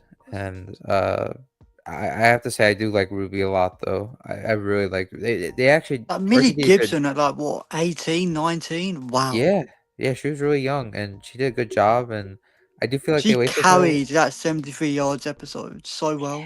She was really good in that for sure. Like you'd think, oh, someone who's 18 or 19, the actor's not gonna be that good, but Jesus. Give Yeah. her an Oscar. Yeah, yeah, she definitely was a really good companion performance-wise, and I feel like they did something solid with her, but the story wasn't really executed the best it could have been, especially in that ending for her in series one, where it's like, oh, she has the ability with to do snow stuff because of the power of love or some weird stuff like that. It was corny. They really dropped the ball on Ruby for the most part, but overall, I think she was a pretty solid companion. I think she was better than um, maybe no, I don't think she was better than um, what was the series 10 companion's name? Uh, Bill Potts. Bill. Yeah, I don't know if she was better than Bill, but I liked her like just as much as Bill. I feel like pretty solid, pretty solid companion, and a lot better than the Jimlo companions by a million miles. The fam. Oh God, Jesus. Oh no, yeah. Didn't Shooty's doctor do something similar where he's like he's not calling them companion anymore? He's calling them something else. I thought he did something like that. Doctor and friend. Oh God, so corny. But but yeah, series two failure for you. You feel like you just lost interest and you think it's for a Yeah, new I just generation lost now. interest altogether. I didn't even. Yeah, that's The fair. only reason I checked it out is because of Rose. If Chewie didn't regenerate, I wouldn't have checked it out. I think that was what really killed it for me. I was just like, ugh, like what are another RTD can't let his own era go. He can't stop bringing it up. It's yeah, we'll talk more about that. Yeah, so yeah, we could talk about RTD era as a whole and RTD himself. I think he failed the 15th Doctor in my opinion. I don't know about you. What do I you think think he was going for with the 15th? I try and understand, like ever saying, oh, he failed or ratings are down because of this, that, and the other. But like, you got to try and think as a writer, what was why he did he trying to write the 15th this way? he was trying to make the 15th really emotional, and Yeah, I didn't really have a problem with that, I you know, think he people. did say he wanted boys to be able to express their emotions more. Yeah, and I think that's a healthy message, you know, like, we all cry, like, guys don't not cry, you know, I think I didn't have a problem with the doctor crying all the time, like a lot of people did. I mean, sometimes I feel like it did go a little overboard because he is Yeah, supposed to every feel. episode. Yeah. He is supposed to be alien at the end of the day. It's not like he's a human like us, you know? The Doctor is a being from Plus, another. he should be solidified right now. His skin must be thicker than the walls. Like the amount of stuff he's gone through. Yeah, that too. Yeah, that definitely has some I would think that should definitely play a role. And plus, he went to therapy, didn't he? Yeah, Yeah. that's the whole bi-generation story. Is that the 10th Doctor went to therapy, and now Shooty Gatwa is like worked for all his emotions. So why is he still crying? I don't know. That's actually kind of a good point there. Yeah, he's supposed I guess he wanted the 15th Doctor to be like emotionally resonant doctor, someone that is really in tune with himself, I guess. Um, if that's what he was trying to go with there. Um, yeah, I really don't. I don't know. I feel like the message of the 15th Doctor is just finding family, even though you're an orphan. I guess something like Yeah, that. maybe. He definitely wanted to really try to implement an orphan storyline with the 15th Doctor, and whether he succeeded at that or not, I think that was his end game goal. Um, and yeah, I don't know. I really wish they explored more with the Doctor post Peter Capaldi is like, you know, that midlife crisis stuff was really interesting to me. And I Yeah. think it would have been really interesting to explore a doctor that goes beyond their 12 regeneration cycle. Like, I always thought that there would be some sort of like consequence mentally being able to go past 12 lives. I always thought that would have been something I mean, that cool could have been explored if, if they decided to do that, yeah. but they didn't. They instead did other weird stuff. But I think that would have been I think pretty. Chibnall tried to play it safe in Series 11. Yeah, We can series all agree on 11 was that. series. Series 12, because Series 11 was too boring for viewers, so they basically put every little bit of action they could and twists they could in Series 12. And then Yeah, they built that up to Series 13, which is basically just a massive action series. yeah, It's a bit like Star Wars. almost. Yeah, And then you've got like the 60th, which is sort of a down to earth story. There's not that much CGI apart from maybe the puppet of I forgot what the name was now, the Meep. yeah. The meme. Yeah, Um, and then you've got series, I don't know if series one now, series 15 or something. Series first series, season one. I don't know what they call it anymore, but you've got that, which is like, I think that's another reboot sort of series. So we've had like 4 reboots in the past 20 years, or jumping on points, yeah. where he tried to play it safe in this series as well. And at times he did. Yeah, And then series 16, season 2, I don't know what you call it now, is series like 16 slash series 2. Yeah, is he. like what basically Chibnall did is ramping up the stakes sort of to like, I feel like I'm just repeating the Chibnall era. So like next series is going to be a massive finale series, and then we're going to go back to the beginning again. Or maybe that's just how all series are made, where you play it safe the first series, you build up your characters, and then now I just realise that's actually a story. So why am I complaining? That's literally how you write a story. So what are we Yeah, here for? yeah. Yeah, I felt like RTD didn't. I don't know if he played it safe. He definitely tried new stuff because, like, the musical stuff, the breaking of the fourth wall. I mean, he still had the mystery box stuff like he did in his previous shows. So I guess it was a mix of playing it safe plus trying something new. And God, the fourth wall breaking. I hate the new stuff he implemented for the most part. The fourth wall breaking was weird. The singing, I could take it or leave it. I thought it was okay with some of the singing stuff that he did. You know, I don't know about you.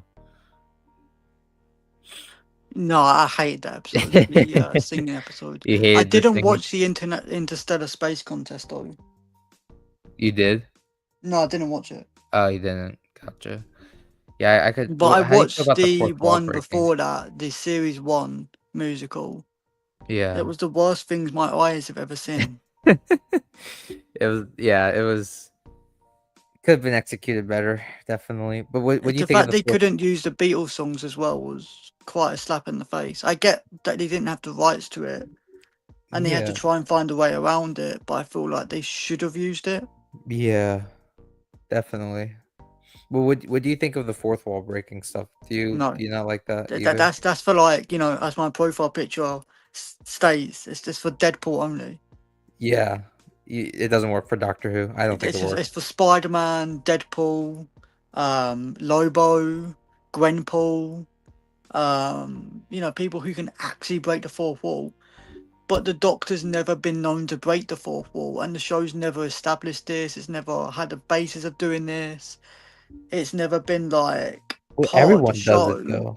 Like there's like Mrs. Flood did it, and it was just really off-putting. I'm like, am I watching not the same show, but is it like is anything like real anymore? Like, you know what I It mean? feels like I'm watching like Ted, or feels like I'm watching, like I said, Deadpool or something. A Like, parody in a way. yeah, like it's not in Doctor Who to do that. Like, they're like for any show. Like, for example, if you watch Sherlock, you know what you're going into. You're going into a crime thriller. It's realistic. It's like down to earth. There's no aliens. Yeah. You know what you're going into. But then you've got like fourth wall breaking in Doctor Who and stuff, and Doctor Who's sort of like a fantasy now, and it's like that's not what it is. Yeah. Yeah, Like exactly. it's gone from a sci-fi science show, you don't get any science anymore, No. to a fantasy fourth wall breaking musical show, Singing show. and very pandering towards gays show. I don't know. Because Rogue was literally a whole like the Doctor is gay episode. Yeah, I was fine with it. I didn't have a problem with that. I don't have But a we had problem. the same thing with Madame de Pompadour as well, saying, "Oh, the Doctor is straight," I don't, I don't really know. I was fine. because I didn't the really care Doctor about went that around part. kissing loads of girls in that episode. Which one? The Madame de Pompadour episode, Which one is that? series two. In the original series two or the new series Yeah, two? yeah, the original series two. Oh, okay. What about Where that? you've got Mickey, Rose, and then there's the Clockwork robots. Yeah. Yeah, and then I feel like Rogue is very similar. Um, I guess Wait, so. ain't they both set in France? The fuck? Yeah. That's very interesting. Yeah, yeah. Huh. That's true. Huh. Um, yeah, back to the art. Yeah, you were originally saying that like what was the point of the 15th Doctor? What would you say like what was the message that you got from the 15th Doctor? You didn't really I didn't give you a chance to answer that. Like what do you think the purpose was? I think it was. I think what RTD said it was to like have the Doctor be more openly available to his emotions. Yeah.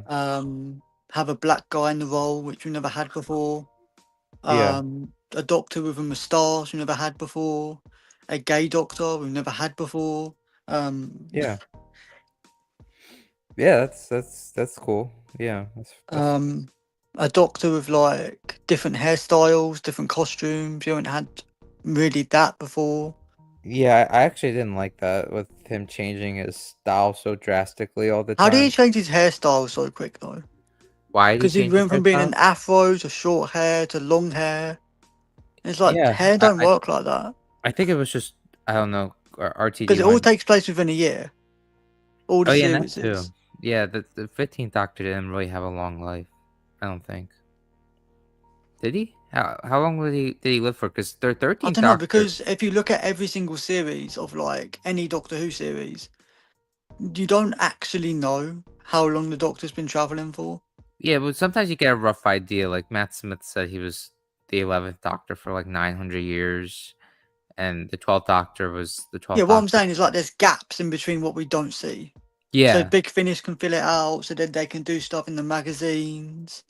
yeah, yeah. Exactly. I think if I had to estimate though, I would say the 15th Doctor only lived for like a few years because yeah, he lived a lot shorter Yeah, but than how did he grow Jodie. his hair out so quick?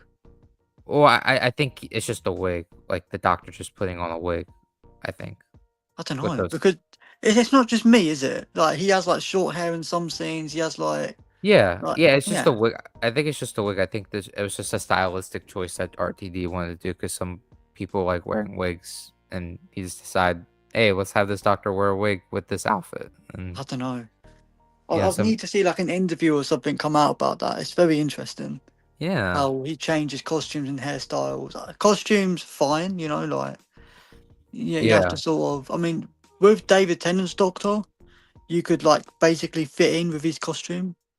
It's yeah, like yeah. With with David someone like Tennant's Matt doctor, Smith. Like Matt Smith has like a very, and same with Peter Capaldi. They have very like contemporary times, like nowadays costumes. yeah, yeah, I would say all the doctors had distinct styles, even though if they change it up a bit. Like David Tennant still always had like that same colored suit. That was like his thing. He sometimes switched it to blue, Yeah. sometimes it was brown, a But I few meant times it was like black. with Shooty Gatwa, he wore different costumes to match the Radically period he different was in. costumes, like per episode. It was like Yeah. really different. But I think his main style is this one that I have right up here. Is this brown orange thing. That was like I think supposed to I be his think that main. wasn't that the first official photo we got of Pete. That is our yeah, that's the picture I pulled up. That was, and then he also had the leather jacket one with the orange. I think that's like this doctor's main look, and speaking on the other doctors, the 11th Doctor kind of had he always had a bow tie. That was like his thing. he could wear anything, but just had to have a bow tie with it. But traditionally, he did wear like a brown suit jacket. That was kind of the 11th Doctor, and but he did switch it up a bit. And then the 12th Doctor, his color scheme was mainly black and red, even though he switched it up a bit. It was like this with the hoodie and stuff. It was always black and red, and that was like the 12th Doctor, you know. And then the 13th Doctor had the trench coat with the rainbow color thing in the middle. And then you come to this Doctor, and you just don't really know. You know what I mean? Yeah, I get what you mean. Yeah. Yeah.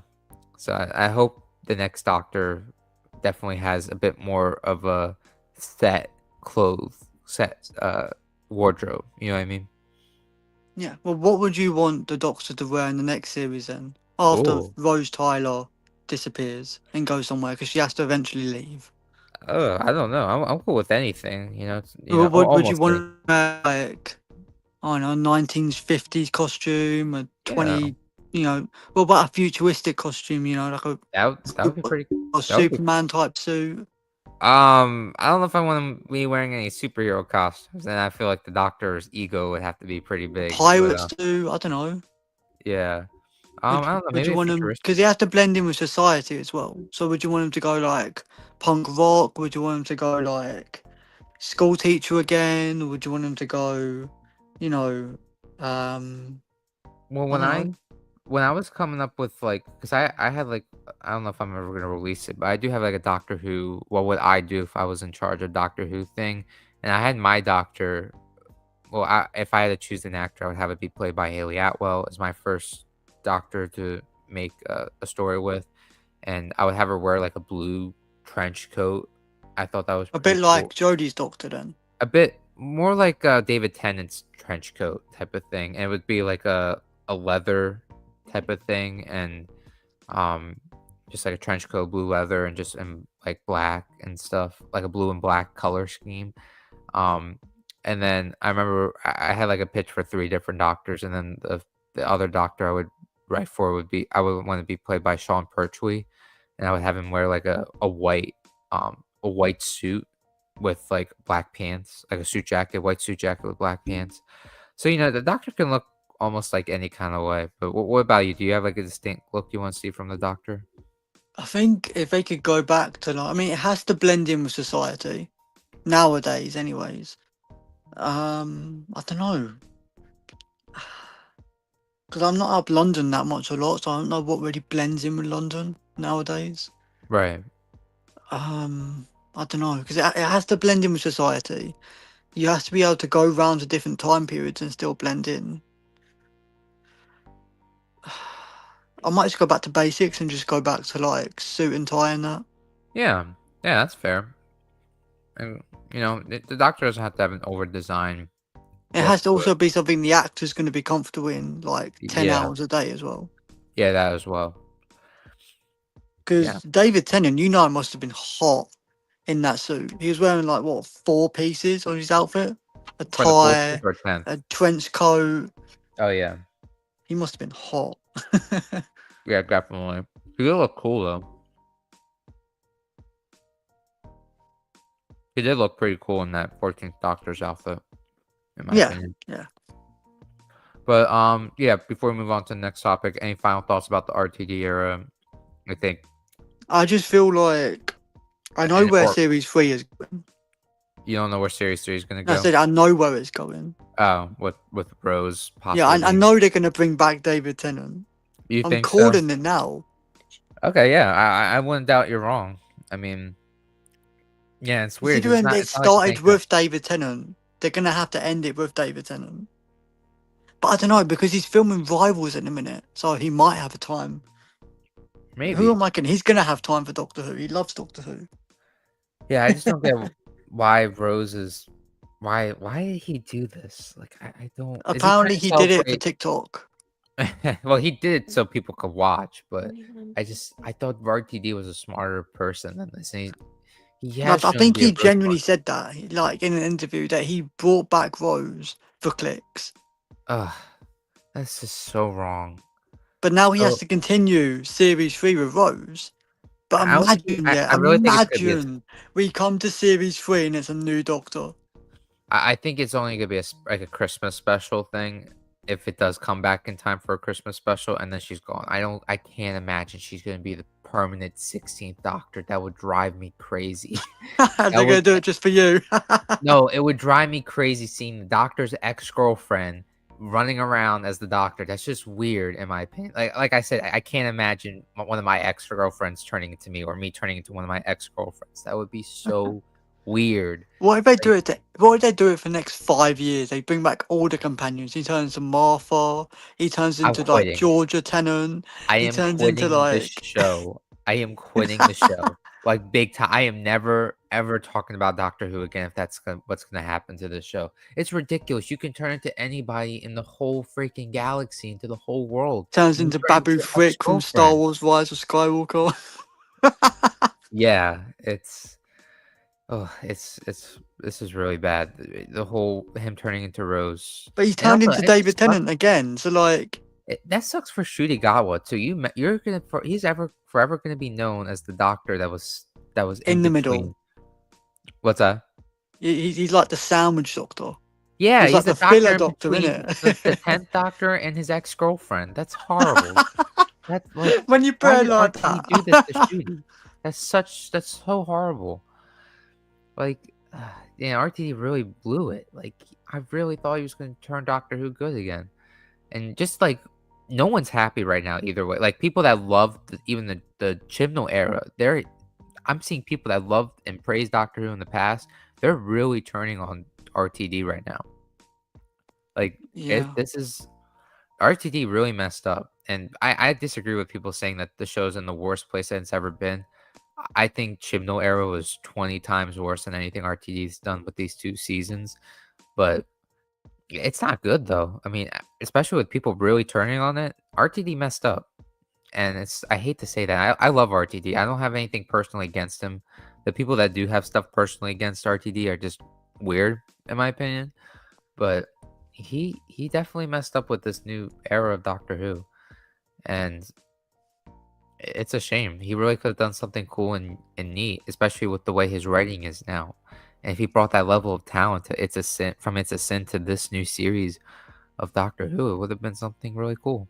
But you know, now we gotta see what happens next, or if there even is something that's gonna happen next. What do you think is going to happen with Land and the Sea? Do you reckon it's going to connect to series 3, or do you think they're just going to just do a random Doctor Who series? I think it's just gonna be a random series, and then poof. I think eventually his big goal is for it to be like a big crossover of some kind at some point, like he did back in his original era, where he had Torchwood, Sarah Jane, and Doctor Who all crossover at the end of the So the series. Land and the Sea and Doctor Who in series 3. Yeah, there's also supposed to be a unit show. I Well, think what is that this fascination with Unit recently, though? I like it. I think I've been wanting to see a unit show for a really long time. No, I mean like in general, like with like 60th, with all about Oh, um. it's. I mean, the unit's like something that's been around with Doctor Who for a long time, and Yeah, no, but like, I'm saying it's getting a lot of love. yeah, I think really well deserved. I mean, I love Unit. I think it's always been really a cool aspect of the show that got brought It's like back. we barely saw Unit in, was it the 11th and 12th Doctor, and then all of a sudden it comes back. Yeah, well, we saw Unit a good amount in the 12th Doctor era, not a lot in the 11th. I think Yeah, I think it was the first time uh, Bridge Stewart's daughter appeared was in the 11th Doctor, right? no, 50th. I thought she appeared in an episode before the 50th in Oh, series yeah, the 7. Cube episode. Yeah. Yeah, that was like her first No, that not was the like Cube her episode. introduction really back to unit ways and stuff, and I thought that was really cool. And then They've been around for a while then. yeah. Yeah, Unit's been around for a really long time. I really like Unit. I think I think they definitely deserve their own show. There's some really cool stories I think you can tell with a Unit I series. don't like the fact they brought back the person who plays Alonso. Alonzo. They brought him back as another character called Barclay. Um I'm not sure. Yeah, I'm pretty sure they brought him back, and I'm just like, Uh why? Like I Oh, get okay. it, yeah. Different Doctor Who actors play different roles. Yeah, Peter Capaldi. Oh yeah. Yeah, I don't know. he It was just that gets a guy. bit confusing sometimes when they keep getting all these characters to come back and play different roles. Yeah, but yeah, yeah, exactly. Back to what I was originally saying, like the Doctor can look like anything, and it sucks that we're just getting previous faces again. I If you wanna bring back a previous face, bring back Paul McGann because he deserves more time in the role. I want a whole Paul McGann series, you know? I don't want Rose, I want Paul McGann. I mean, What do you think of Rose saying hello to the camera? cringe, like, the fourth wall breaking, it's stupid. Like, why did RT man, it's so disappointing. People have tried defending it, saying that was her saying hello to the face. Yeah, it's 100% what that was. It doesn't mean it wasn't bad. It's really, it's just really dumb, you know? Again, it's also just makes it worse for Shruti So 'cause it's is sandwiched her in last between. words gonna be goodbye? Her last words were goodbye? No, I said is her last words going to be goodbye? 'Cause it usually mirrors what the Doctor says within the first words, innit? So you've got um what's it? David Tennant saying I don't my wanna go. new teeth, and then he says, "Oh, I don't want to go," and then you've got Alonzi and all that. Yeah. So I'm just, I was trying to make a joke, just saying is her Yeah, last words gonna be goodbye. maybe, I don't Is know. this the last time we're gonna see Billy Piper? No, I think one day we'll as well, it depends on how long Doctor Who's gonna be around, but I think we could It's see a gonna be Rose. around forever. They're never Maybe. gonna cancel it. It's one of the biggest shows on the planet. I mean, it is kinda It's dying just down like a trying little to bit. cancel Star Wars or Marvel or DC. Well, You, Star Wars got stuff canceled, and Marvel's definitely down in the dumps a little bit. I mean, they had some movies bomb. but I mean, like axing the shows and that. But you can't just I don't think cancel a Doctor Who will company. I don't think Doctor Who will forever be a gone forever, but I think a hiatus, whether it's gonna be now or later, is gonna happen, where it's gonna be off the air for a really long time because I think I a think lot of they're gonna people are do just mini done. shows while it's off air. What's that? They're gonna do all these mini shows. So like Land in the Sea, or it's gonna be like a Yeah, Planet of Dalek the Sea is show good. or Maybe they'll just something. continue that, but I think Doctor Who needs to go off the air, and I I think heard it they're is. doing a CBeebies show as well. What's that? Uh, See, oh, you don't have CBeebies in America. We have CBeebies here. It's like a children's show, and they're gonna do an oh, animation for Doctor Who. oh, that would be interesting. I think that would be really cool to see animation Doctor Who, especially for We older did doctors. back in the day. We What had they said? Dreamland. Oh, okay. Have you not seen Dreamland? No. Oh, Yeah, you gotta send it to me because I don't I've oh. never. I'm Yeah, I've never really seen that. surprised you haven't seen it. It's great. It's got like Martha Jones in. It's got the 10th Doctor in. Oh, really? They're like a little adventure, and it's all animated. Oh, fascinating. Have you? I'm really surprised you ain't seen that. It's so good. No, yeah, I don't think so. I might have. I just can't remember. But definitely send it to me. Wow. Yeah, that'll be. I definitely gotta check that out. I might have checked it out before. I just don't remember right now. But it's called Dreamland. You said. Yeah, Dreamland. I'll just look it up real quick. Dreamland Doctor Who. Dreamland Doctor Who. Yeah, no, I've never seen this. Wow. Is it good? Yeah, I'm pretty sure it's pretty good from what I TV remember. miniseries in 2009. Yeah, I checked out a lot of Big Finish, but I never checked this out. Yeah, I'm pretty sure there's a few Doctor Who animations back in the day, and then you can't forget they reanimate all the Older episodes. yeah, older episodes now. David Tennant was in it. So Oh, Doctor his Who's wife. never going to be gone forever. They're Yeah, always going to be pumping out more content. yeah. I think I could see it really taking a hiatus at I mean, some the point. main show itself, yeah, they're going to put that to rest at some I think point. that's what I mean. The books, there might be books forever. Like I don't. I just think a lot from what I'm seeing, and I could be wrong. I just think a lot of people have turned on the show, even people that were Chimno fans of the Chimno era, people that were just finally Say defending the you're a show. Chibnall ever fan. Oh, Hey, I mean, I don't have a problem with anybody that's a fan of the Chimno era. I think love what you love. Film is no, I'm subjective. just saying, like, if Yeah. you say to someone you are a fan of the Chibnall era, I'd just be like, I'd probably want to have a conversation, be like, "Yeah, that's cool that you like it, but maybe we could talk I about meant it." saying it to like another Doctor Who fan nowadays. You're gonna end Uh, up getting like slaughtered in the comment section.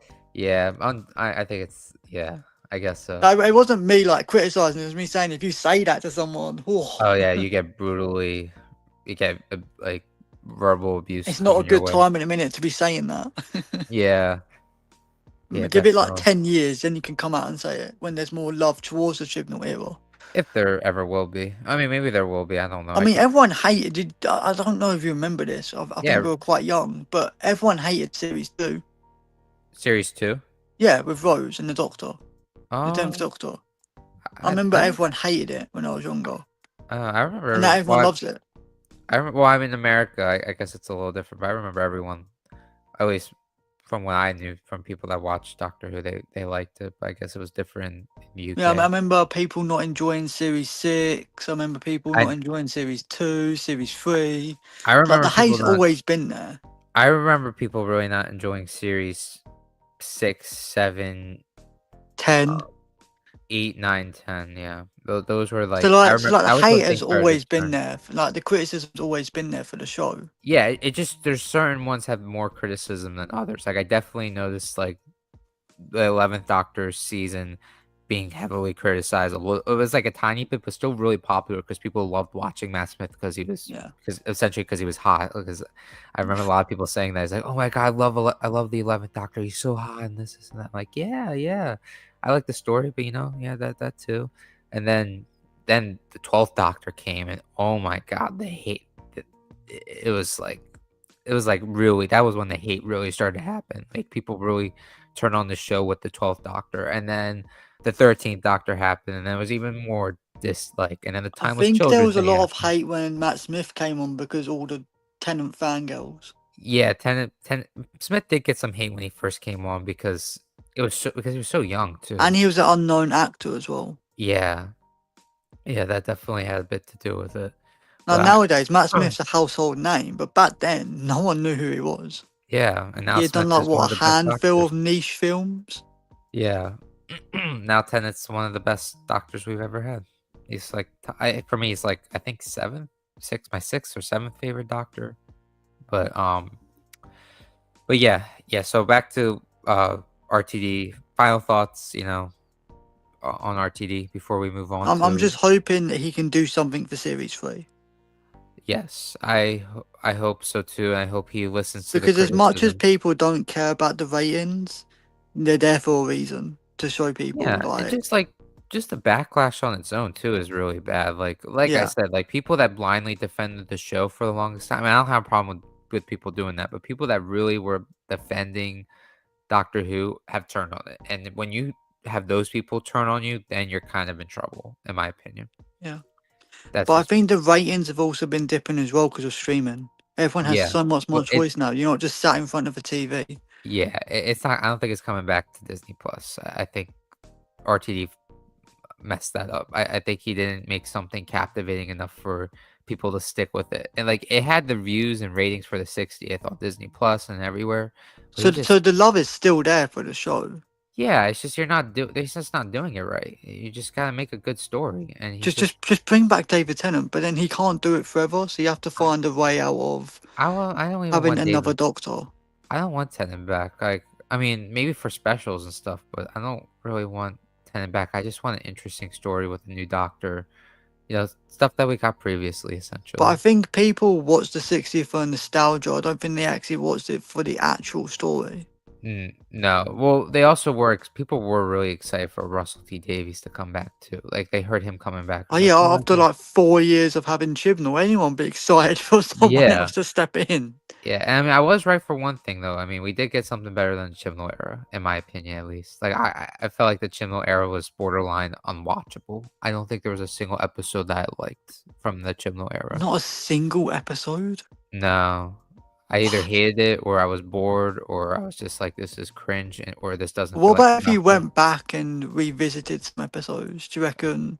I did do a little bit of that. I did check out some stuff from Series 11 because I was just curious about like an episode or a scene or something like that, and I just hate it.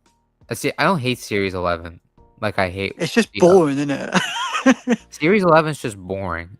I'd rather have boring than borderline insulting to my intelligence, like Series Well, like 12 series was. 12 of Timeless God, Children, Timeless just Children, The Doom somehow Master. teleporting into the TARDIS and arresting Jodie's doctor. Yeah, like, Captain nothing in Jack Series coming 12 was. back twice. What was that? Captain Jack coming back. Yeah, well, I like that. That was the best part. 3D printed Daleks. Yeah, nothing. Oh my god, I just realized Shui's doctor didn't even go up against the Daleks. Nope, no Cybermen, no Master, no What the Daleks. hell? How do you not have a Dalek doctor story? That's RTD messed up bad. This is the Yeah. only Doctor, I think, to never. I could be wrong. There might be another Doctor, but Wow. That's sad. am I I feel wrong? so bad for 15th. No, hold on. You Am I know, you wrong? have the No, 12th doc. really, no, really wanted to dig up against Yeah, he did. Daleks. Yeah, yeah. Patrick Troughton went up against a Dalek, I think. Yep. All of them did. Even Paul McGann. Oh, in the stories, at least. But he talked about the Daleks and Actually, yeah, I think every Doctor did. Peter Davis, yeah, he did. Yeah, yeah. Yeah, no, Colin no. Baker did. Yeah. Tom Baker definitely did. Yeah. Yeah, definitely. Yeah, I'm pretty sure every Doctor went up against at least one Dalek. Yeah, it would have been nice to see this doctor at least mention it. Did he even mention the Daleks? Maybe. And you He have mentioned the Weeping Angels. yeah, each doctor kind of has like a not a message to it, but like a thing to it. Like 10th Doctor or Ninth Doctor is the doctor that's How what long are did we gonna get a break from Daleks? Because what's that? it's been nearly what 3 years. Because Yeah, if it's you been a while. don't count November of like the specials, and then you got the year after that when Doctor Who came on, and the year after that, we've not had Daleks and Cybermen and the Master for 3 years. Yeah, it's been a No, while. longer than that because we had to wait a year for these specials, so 4 years. Yeah, and I'm okay with taking a break, but at some point the doctor, I think needs At to. some point, they have to come back. Yeah, at least They're for a an staple episode. of the show.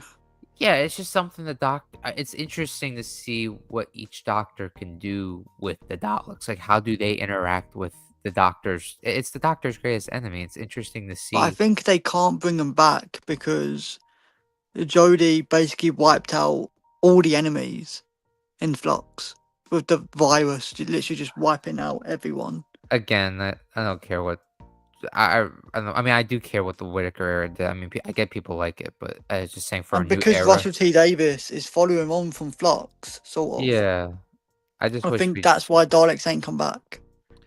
I guess so. Yeah, I just wish we.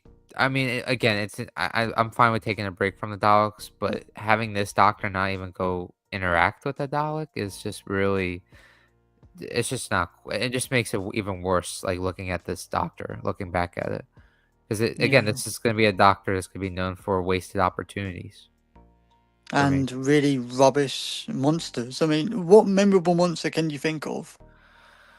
um, I could think of an episode which was the mine episode where he's standing on the mine that Moffat That wrote. wasn't a monster though. Yeah, I know. That was Yeah, like a robot. yeah. No, I no. I'm just saying like that's the only I can't thing. think of a single monster that he faced up against. We had Space Babies, which was Bogey Monster, I guess. Yeah, Uh, there was like a few robots in between the two series because Russell's now obsessed with robots. yeah. You've now got Omega, maybe. That would have been And a bit scary for a kid to see a massive skull come out the screen. then the series one bad guy, Sutek, maybe. Sutek. Yeah. Which that whole twist was stupid on its own. Oh, Sutek's been there the whole time. He's been there for all these years. Oh yeah, don't get me started on that. Jesus So Christ. stupid. Okay, yeah, we should move on because we're getting close to 2 hours. Can you think of like a villain in the last two series? No. Like a villain that I think people forget this is a kids show, yeah. So can you think of a Yeah, villain that a kid would want to go and play with? I can't. No. That's I the get. thing. I mean, look at Yeah. back then. You had the werewolf, you had like the Daleks, the Cybermen, the Master. You had the Toclophane. See, I'm not even thinking about it. I can name like loads of villains kids can play with. Yeah, The me either. Sylvine Yeah, I can't really and think of any either. the Um, Silence, and that's just thinking top of my head. But yeah, yeah, in these last two series, we've had no villains really. And the same no, with series 11, 12, and 13. What villains would a kid want to play with? yeah, I'm not really sure. But I mean, to your point though, with it being a kids show, I would say it's not really a kids show. It's more of a family show, and then like something like the Sarah Jane Adventures were a kids show. You know what I mean? Oh yeah, But yeah, I feel like this Doctor Who needs to be something that entertains everybody in a way, like it always has. And yeah, you can go, a little lighter in some episodes, but not too over the top in the lightness to the point where it becomes a borderline kids show. But yeah. then you can go darker It in was episodes. like was the access for all audiences, wasn't it? Yeah, it's something that for families to watch, and it has adult themes, and then some little crumbles of lighter themes for kids to grasp onto. But It's like, it's someone kids could look up to. yeah, yeah, that too, But but it's like just with Shooty Gatwa, like no offense to him, and I'm sure he's a great actor. But what can you look up to in this Doctor? Being openly available to your emotions, maybe. yeah, I think that's something you could definitely look up to. I think getting rid of that toxic trait of like keeping everything inside. That I mean, it's not. I don't want to say it's toxic to not show your emotions. It's just it can eat you up inside. I know how that feels, and Yeah, you definitely don't want to hold things. You don't want to hold things in. You know what I mean? That's something yeah. that's But I definitely. mean, you got like David Tennant, who's meant to be this James Bond type Doctor. You got the 11th Doctor, who's meant to be a more silly Doctor. You've got the 12th Doctor, who's meant to be like a granddad. Yeah. Like your silly granddad, innit? And then you've got like um the 13th Doctor, who's meant to be like your school teacher, maybe I don't know. The 13th Doctor is pretty cold like a at times. nursery teacher. I can say 13th Doctor's closest towards personality wise. Yeah. I think the 15th Doctor definitely has some good messages in it, especially the orphan thing, but and the emotional aspect. I'm just But saying, who is the 15th Doctor trying to be? Is he trying to be James Bond? Is he trying to be, you know? a mix between Captain Jack and someone that's very deep within their emotions, very in tune with their emotions. I think that's what the But 15th then where Doctor. can the Doctor go from here? Where's his character arc gonna go? He's now gotten over the Time War, sort of. Not according to Wishworld, he hasn't. But anyways, Like, um, if I was exploring the Doctor, and this is what I yeah, would have done after the Capaldi's era, I would have taken the Doctor in a few different directions. I would have taken the Doctor in the direction of exploring what it would be like to live beyond 12 regenerations and how changing, because we saw the Master kind of lose it. He kind of went insane after he went beyond his regenerations, and they kind of explored that in different stories in Big Finish and just in yeah, Doctor Who lore. If you go beyond a certain amount of regenerations, if you're given that ability, it kind of can make you go a little crazy. yeah. I'm not saying I'm gonna make the Doctor go crazy or anything, but I We definitely, need something else to explore other than just the Time War, the Time War, Last of the yeah, Time Lords, or I the would have, Doctor's grief. Like, we need to move past that now. It's I been would have 20 years. explored. I don't know if you find this interesting, but I would have explored the Doctor, dealing with the fact that he went beyond his regenerations and it kind of messed him up a little bit, and he definitely has thoughts of like not wanting to eh, be living anymore because it's like it's Oh, hard living and dealing with all this stuff all the time and living for so many years. He's gone beyond the capabilities of what a time lord's supposed to go beyond. Maybe we can explore why do time lords have 12 regenerations specifically? Like if they go yeah, beyond it, does it really make them go a little nuts a little bit? You know what I mean? yeah. So there's could have been so many cool and interesting things, and I would have explored Susan, bringing her back in like a really I'm interesting gonna be way. back in a minute. Okay, all right, guys. Well, it's just me, but I was just saying, um, for me, I would have explored, bringing back Susan in a very interesting way to the world of Doctor Who, not just like, oh, there's like 2 seconds of her being there. I would have explored, seeing just like having a really interesting story to bring her back and integrate her to the Doctor, maybe even make a Susan spin-off with it. There could have been so many things to explore with the Doctor, but instead we repeat things, or we talk about lore changing aspects which don't make any sense. Like, I mean, I guess to some people, the Timeless Child does make sense. But to me, it's just a spit in the face to Doctor Who and to the lore that's already been built up. Why are we going backwards? Why are we moving the story backwards to explore pre-Hartnell stuff that no one asked for? At least I didn't ask for. I don't know about anybody else. But I would have moved the show forward, you know. And I guess I get bringing Susan back might move the show backwards in a way. But it's something new to explore for Doctor Who if we did bring Susan back. This is his only family member that's still alive. Like, there's so much story potential there. Reuniting with his granddaughter that he hasn't seen in hundreds of years or thousands of years, to be more specific. Because in the timeline, Susan hasn't been around since the Eighth Doctor and the Time War.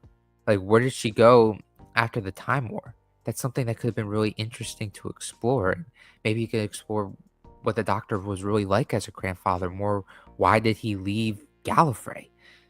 There's so much to you could have explored with Susan returning. And I hate where the show is going right now. It's kind of going backwards, and even bringing Rose back is a way of the show moving backwards instead of moving forward. And yeah, that's just all my opinion. You guys can, if I'm back whoever's now. watching, I would love to feel free to message in the chat. We can definitely have a bit more of a conversation about it. We all have our own Doctor Who opinions. No one's right or wrong. How would you want the show to be going forward? Like, How would would I you want want the them show to to be not going bring back forward? companions at all, Um, like I said, okay, moving forward from this specific moment with Rose, um, I would not have her be actually the Doctor. I would just have her be Rose Tyler herself and come up with like a little special to get her back to being the actual Doctor. Because again, like I said, it's really weird for your ex-girlfriend to be you, you know. And or that? Like, it was 20 years ago now. yeah, I just think it's weird for Rose to be the Doctor. Um, But I think that's where we're at right now, where we're just stuck in just nostalgia land with every show. Yeah, I'd get out of the nostalgia, bring Susan back in a really interesting way, and I would have the Doctor be Earthbound again, or do something cool and interesting. Maybe to have the Doctor be stuck on a random planet for a season, like he did with the Third Doctor, because the Third Doctor was Earthbound. Maybe get want the Doctor world bound somewhere else. There's just Or come up with a new villain instead of having classic villains all the time. yeah, That'd be nice. I want a scary villain. yeah, I agree. I There's want just new villains. I want villains that will actually be like, I don't know. I feel like creativity is just dead now. Like everyone's just always bringing back the same villains over and yeah, over. It's like, yeah. oh, what we got for this finale? A Dalek. Oh, Yeah, what would you do if you were a showrunner? What would you do with Doctor Who right now? Like moving on this point from with Rose, if, say RTD for some reason is like, you know what, I'm done. Whoever takes over, you have to deal with this Rose storyline. What would you do? and like I said, I'd have to bring Tennant and Rose back. I'd have to, because it'd be the only time I get to do it. And then I would create a new villain who would be putting the strings in the toy maker. I'd wrap up the 60th because I have to. Because he started with the 60th, you sort of have to wrap it up. And he's been playing with gods and that for the last 2 series now. So I'm going to be like, they're all going to team up. Sutek, Omega, the toy maker, that person from that musical episode. And they're all going to figure out a way to take down the Doctor for good. And yeah, that's basically be the whole series, just them planning that. Starting a massive war because you've got a higher budget, so why not? It's going to be a bit like a Peter Jackson storyline. Apart from there's going to be this all-out war with these gods, and every episode the Doctor's got to try and take down a god to lead to and they're all going to merge like Power Rangers. I don't know.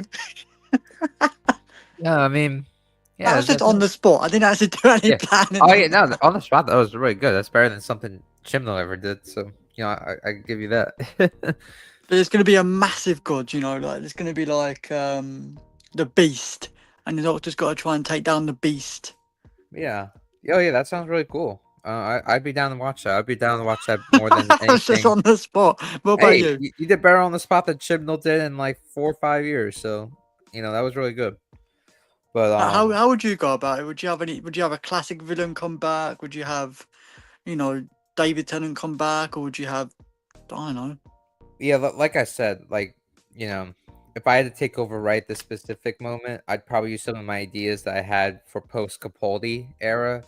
I would have um well, the deal with the Rose storyline, I would just have her go on a weird adventure with Tennant or by herself and try to undo her being in the doctor's body or whatever to bring the doctor back, and then she gets sent back to her parallel world, and then we get our new doctor, and our new doctor, I would say, What would you do about all the gods? Because all the gods are still loose. Would you I just tie that up? I just drop it, Just just drop it. Timeless I 12, just drop I'm it. I drop baggage. That's what RTD should have done with Chibnall. He should have dropped the baggage. Obviously not retcon things, but just drop it. Like drop the timeless children.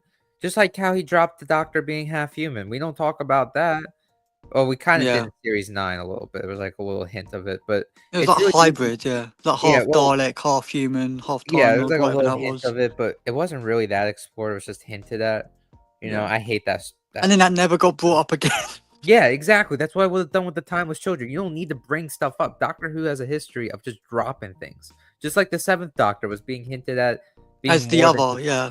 yeah, he was being hinted at being more than just a regular Time Lord. Did we ever talk about that again? Well, yeah, Sort of. technically. Yeah, well, Chibnall brought it up for no real reason, just for stupid stuff. It's just Doctor Who drops things all the time. We didn't need to have the Doctor being explored the Timeless Children more, in my I opinion. think the writers make the mistake of making the Doctor a god when he's just Yes. a normal species Yeah, alien. yes, that's what makes the Doctor interesting and captivating. He's just a madman or woman in a box, traveling through time, trying and somehow him being some ordinary Time Lord that escaped Gallifrey, he ends up turning into the most Now he's important Space person for the universe. Jesus. He's basically Luke Skywalker. Yeah. It's just he's not the chosen one. He's not the creator of the Time Lords. He should have never been that. He should have just been someone that's just really important to the universe and to the Gallifrey and Time Lords because of how good-hearted he is. The power Yeah. of good can do so much meaningful things for the universe, not just because you were born a certain type of way. You know what I'm saying? Yeah, yeah. That's how I It's see like the Doctor. being born into royalty, innit? Like Yeah, you've already got exactly. everything handed to you. Yeah, the Doctor But the would not. Doctor made that himself, he could Yes, because of 100%. And that just spits on the face of that message, and I hate that. yeah. I really hate that. But, hopefully the next It's gonna era. be really weird in like another 10, 20 years when you go back and watch this series and you're like, oh well if I go back and watch because funny how things work though, like this is gonna become classic Who. So then in 20, 40 years time, whatever, you're gonna have classic Who, which is gonna be obviously what classic Who is now. And then this is gonna be classic Who for people in 40 years time. Well, I think it's going to be distinguished by we're going to have a golden age, we're going to have a silver age, and then we're probably going to have a bronze age. I think that's how Yeah. eventually we're going to classify all It's these like Marvel. superheroes. No one talks about the old Captain America because that's their generation Captain America. They Yeah. had Avengers back then. That was their Avengers. Yeah. So I feel like in 40 years' time, this show ain't even gonna like this episode ain't even gonna matter.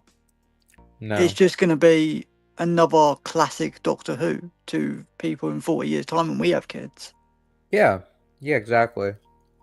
But yeah, a lot of good points. Not to wrap it up, but to get to the final topic before we have to get going. Yeah. Um yeah, I guess yeah, so the future of the show is just gonna be, you know, Yeah, I have been touching on that a few times. Like, yeah, what's gonna yeah, happen in 5, 10 years' time, 20 years' time?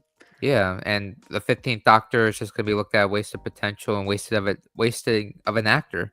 You know, he's a really Yeah. good actor and could have been a really good doctor, but instead, at least in my opinion, he was just really wasted in the role, and he was sandwiched in between the 10th Doctor and his ex-girlfriend, which just really sucks. And you know, I'm just just hoping they don't repeat this again with the next Doctor, because there's going to be another 10, 20 Doctors in 40 years' time. They do one yeah, every 4 years. yeah, So we're going to have another 10 Doctors if yeah. everyone runs 4 years. Yeah, so I guess well, what's gonna happen now is we're gonna have a rose special of some Yep. kind, and either we get a series 3 or it goes on hiatus. I wonder if they're going to bring. Um, Are we getting a Christmas special? I haven't heard anything about no, that. because the show right now doesn't know what's They don't know what's gonna happen with the show, and I don't think everything. we're getting any Doctor Who till like 2028, It's possible. We're in a really great area with because Doctor Who I haven't because heard they anything filming wise, Christmas special wise, yeah nothing. RTD just says he has plans for a series 3 and he has plans for the future of the show, but he said himself he doesn't know what's happening, and And you know. usually I hear something about filming by now. Yeah, because it's they might be going on hiatus because they ran the show Wow. into the ground, and the ratings aren't as great. And Disney Plus kind of failed. Um, I mean, maybe that's the best thing for it, though, isn't it? Like it putting it on a is, yeah, break for a bit. yeah, and find someone that's maybe RTD. What his problem was with coming back to the show, he just doesn't have the same love for Doctor Who as he once did. That might honestly I be. think he's writing for a different generation, and that's where we're getting stuck in. We're still stuck in the 2000s. Well, I don't feel like he's just writing for another generation. I feel like it's just not good storytelling. It's just I Yeah, I just don't feel like it's good storytelling, honestly, and that's why it's I get that I'll be happy for a new generation to love this, but it's not there with the ratings either. It's not like, oh, a whole bunch of people are watching this and we're just like we're hating on it for not being part of us or something like that. yeah. It's just not good, and people are really turning on it, and I'm Disney trying to Plus. think what shows are written now, like reboot wise, that's doing really well at the minute. This Harry Potter show might do really good. Oh yeah, that. Oh god, don't even get me started on that. I am. Oh boy, I Stitch is doing really well, and that was a remake that hit a Lilo and billion. Stitch. Yeah, that did good at the box office. So thinking about it now, the audience is still there from the 2000s. Yeah, So yeah, you exactly. could actually go and well, judging by that, and Deadpool, and Wolverine, and a lot of other films that did really well at the box office and all that. You Yeah, could get audiences back onto Doctor Who. I mean, look at the 60th special, how well that did. you can You get. Yeah, exactly. Yeah, like audiences are still willing to sit down and watch something. 100%. Clearly, because Stitch got a billion, and that only came out like 3 weeks ago. There's still an audience for Doctor Who. You just gotta make good stuff, and Yeah, not just good stuff that is engaging and has sauce. This new yeah. era did not have sauce. You know, that's also part of the problem too. It's just kind of I mean, it it was was too trying something short. new with Space Babies, with the CGI lips and all that. Yeah, Doctor Who needed that kick. It needed that oomph, and it had it at times, and then there was times where it really did not. And that series 2 really kind of killed the show for me and for Yeah, some other people too, because they turned on it after Rose came back. They're like, I was surprised the amount of people that really turned on Doctor Who and like, okay, RTD needs to go.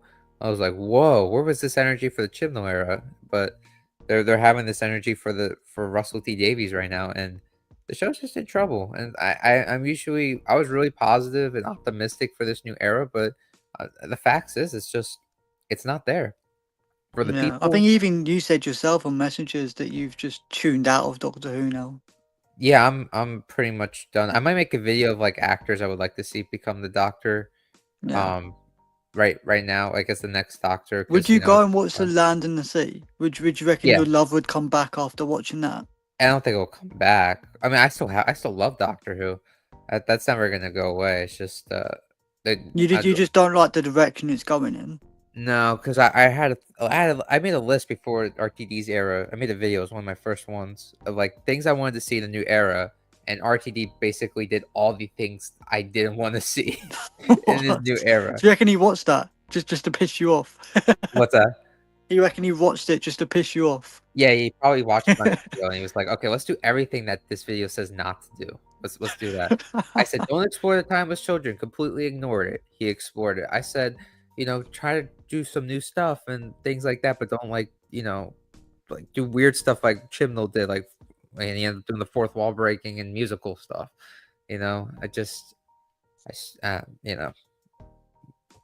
What are you Do gonna you do? reckon we're ever going to get 2000s Doctor Who again? Or do you reckon this Um, is how the writing's going to be for the next, well, forever? no, I think eventually someone will come in and figure it out and make something really captivating and good, and you know, and but I mean, also, get James Gunn in. James Gunn's, like, that Superman uh, film was great.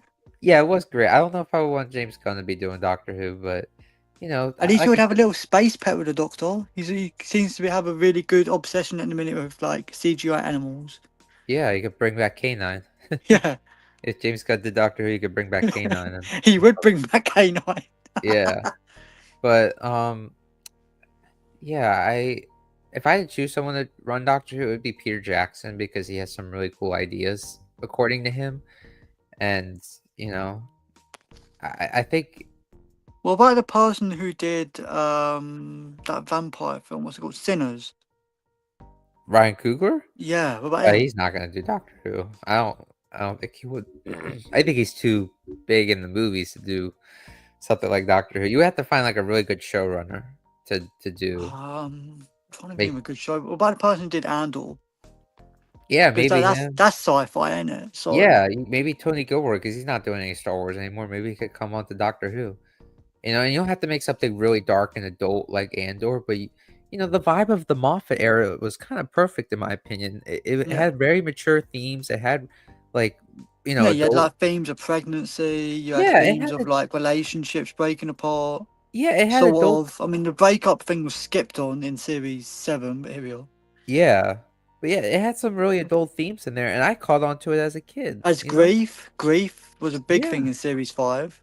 yeah, exactly. Like the tone of series of the Matt Smith era felt like adult, but not overly the top, not over the top with it. It didn't feel like it Yeah, was like not too mature, but it was like it pushing the was 12 mature A. though. I think it was like for 12-year-olds, like 12 to Yeah, 13, yeah. 14-year-olds. And I think that's what Doctor Who needs to go back to. Like that, and even like I in think it's moments gone in too silly now. Like yeah, Bogey Monster. Like, what is that? That's like yeah. 5-year-old stuff. Yeah, and I think the RTD era started off being pretty silly at times, like really silly stuff. But I think Yeah. Moffat perfected it with like doing lighter things mixed with darker things, and he even explored themes of depression and mental health stuff with the Tenth Doctor. Like Didn't they try exploring that in that weird nightmare episode of the Chibnall era? Mental health. which one It takes you away is that? What the episode was called? with that the monster that had like the fingers come out of his hands and it Oh, goes into people's ears. I forget that one. I probably just blocked it out of my memory. Was it good? It was okay. It was Oh, it was about like okay. depression and stuff and how people should open up more and all that. It seems like it was really on the nose with its message. Yeah, it was. Most of Yeah. the Chibnall era. I mean, look at Orphan 55. Oh, don't even. That's the worst episode I think the show has ever done. I think. It's terrible. I think it's the worst. I don't know. We got some awful crap from the Praxius was Chipmunk. quite bad as well with the recycling issue. Yeah, man. I But don't know, because if you think about it, Aliens in London was actually very political. which one was that? The one with the Sylvine, Was that series 2? series 3? 1. Series 1. Well, yeah. Doctor Who's always done political stuff. It's just they've I mean, done it look at the in. Green Death. Yeah. Doctor Who's. That whole episode is just recycling. Yeah. Wait, which one was that? John Pertwee? Oh, okay.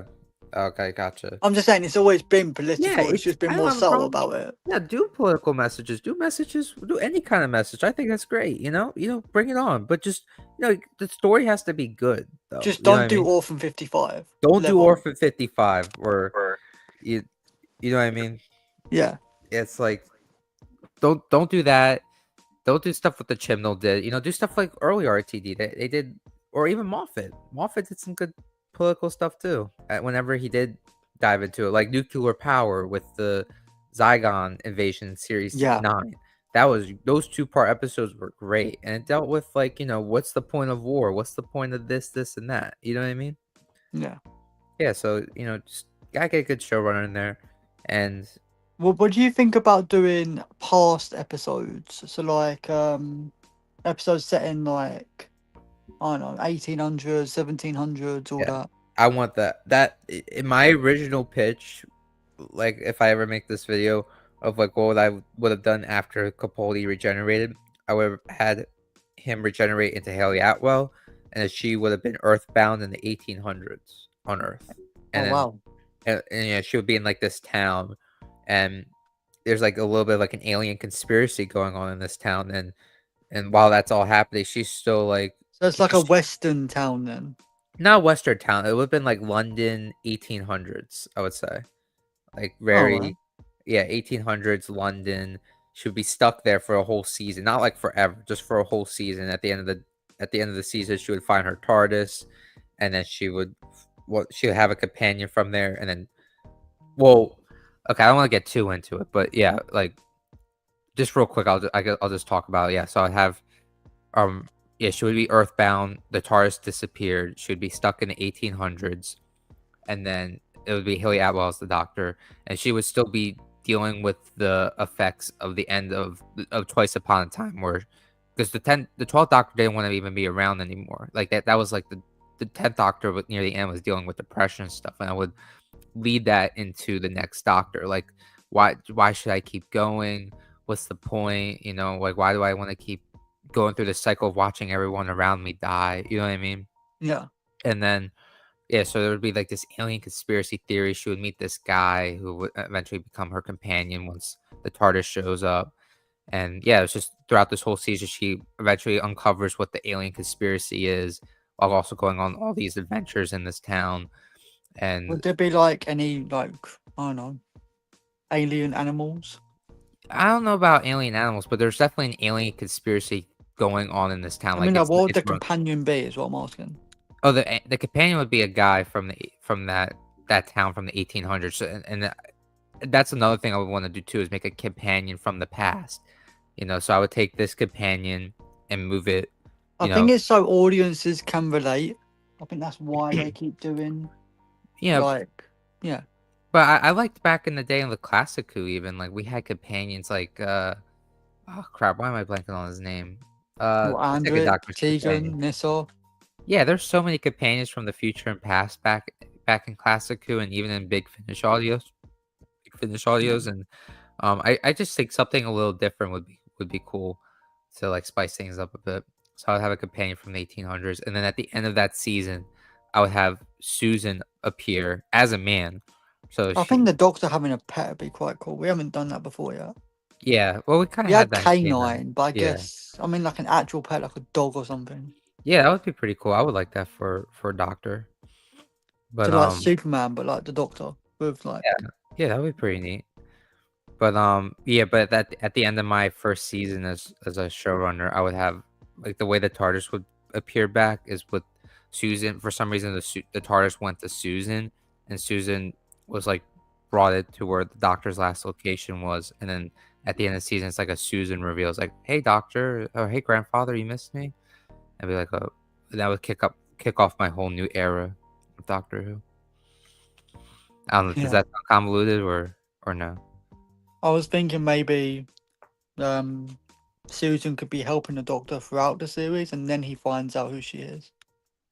Oh, you think like don't I mean reveal that that that could Susan. be pretty cool. It's like, oh, I didn't know, the audience didn't know. Yeah. Yeah, that would work too. Yeah. Yeah, that would be yeah, a lot of different possibilities with Doctor Who though. And It's still better than the Russell T Davis era, though. yeah, I feel like Russell T Davis is doing standalone episodes, and he's still writing, by the way, for 13 episodes. I think that's the problem. yeah, He's not writing for 8 episodes, he's writing for the original 13. yeah, exactly. That's also part of the problem too. He needs to condense it down and write one story instead of writing standalone stories. He needs to do like flux. And we need more episodes too. We just need more But I'm episodes. saying if we're sticking to the 8 episode Yeah, format, he needs to do flux. yeah, Stick to exactly. one story. Yeah, he's trying to fit 13 episode seasons into one. And also that made, technically when you think about it, Trudy actually even had less episodes than Christopher Eccleston, because there was episodes where he wasn't even in the episode. You know what I mean? Yeah, so you can't do that anymore. You can't do filler episodes when you only have 8 Yeah. episodes. Yeah, like 73 yards. He wasn't even in that. He wasn't in the bubble episode really. In series 1, and then in this season he wasn't in episode 2. It was like one of the companions that was the star of it. Huh. So I mean, you Judy at can't the end do of the that day, though, can you? When you only got 8 episodes, you have to have what's it? you have to have the doctor in every episode if you're doing 8. Yeah, Yeah, and we had the doctor not in every episode. At the end of the day, he was in less episodes than Christopher Eccleston, I believe. that's Wow. bad. Yeah. I mean, technically he was in 73 yards, but not really, And because they said he had two more episodes than what Eccleston had. But you have to also keep in count that he wasn't in 3 episodes barely. So technically we only had 13 or 12 episodes with this doctor. That's I sad. mean, as much as like the series was bad, like the 2 series is, it did wonders for Shuei Gatwa's career. Oh yeah, 100%. Well, it did and then it didn't, because his career was already blowing up. Oh yeah, with during Barbie and that. Yeah, he did Barbie, but he did Barbie, Doctor Who, and he did another thing. Sex Education. No, well he did Sex Education, but then he also did an airplane show with Austin Butler. He did like all these things all at the same time, and that's what really blew him up. Yeah. And especially being in Barbie, that really blew him up too. So, and he just joined Doctor Who at the wrong time, unfortunately. But yeah, so do you have any other final thoughts about RTD, Doctor Who, or anything before we wrap up? No, I think Or we've covered quite a lot. Is there yeah, anything you wanted to cover quick? no, I think we got everything. I think the show's kind of in a down place. I feel like the RTD era so far has kind of been a failure, and he really failed Shudigatwa and the 15th Doctor. And I'm Rose, just hoping they can just move on from the 2000 storyline me for too. once.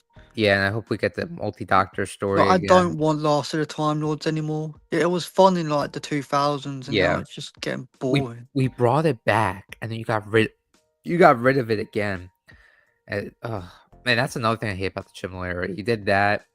He also made the Master a one It was note like the Joker, innit? It was just so over the top. hit me. Or he's like, blow me up. It's like, bro, what is happening? And it's like they undid the Misty Sacha Dhawan storyline. did a good performance though. Who did? Sacha Dhawan, the one who did the Master. Kind of. Like he worked with what he got, is what I'm saying. I feel like it was a little over the top at times, in my opinion. It was like an over the top version of John Sims, the Master. Yeah. In my opinion. That's just me. But I'm just saying, with what he got to work with, he did a good job. Yeah, that's fair. Yeah. I wish I felt that way. I wish I felt that way. I just feel bad for the actors when we say, oh, these films are bad, blah, blah, blah. And I'm like, they Yeah. had to like actually film that for months on end. Yeah, no, I feel bad for Shooty because he was given not great writing. I mean, he still had moments where he felt like the Doctor, but there was a lot of stuff in here that really shot his Doctor in the foot. It's just they could have done more to make him feel. I'm really like hoping Big Finish will pick him up. I hope so. I hope we have some good 15 more 15. He doesn't need his knees for Big Finish. So I think he was just saying that he's doing a lot of stuff now with. I think he was just saying that I think he just wanted to leave, honestly, and it had to do with him not wanting to wait around for a show that might not be coming back. People are saying he might come back. Yeah, it's possible. I That would like, like once this Rose Tyler thing's done, he might come back and yeah, play the like Doctor again. I would have written it. I hope he comes back without RTD. I would have written his Doctor so differently because you could see it in there with like I remember the episode where he was on the landmine and he was just like talking really fast, like kind of like had that Capaldi vibe to him, and he's like, Yeah. "Oh, there's such a great doctor in here somewhere." Like you could see it in his But that's Stephen performance. Moffat though. That's the thing.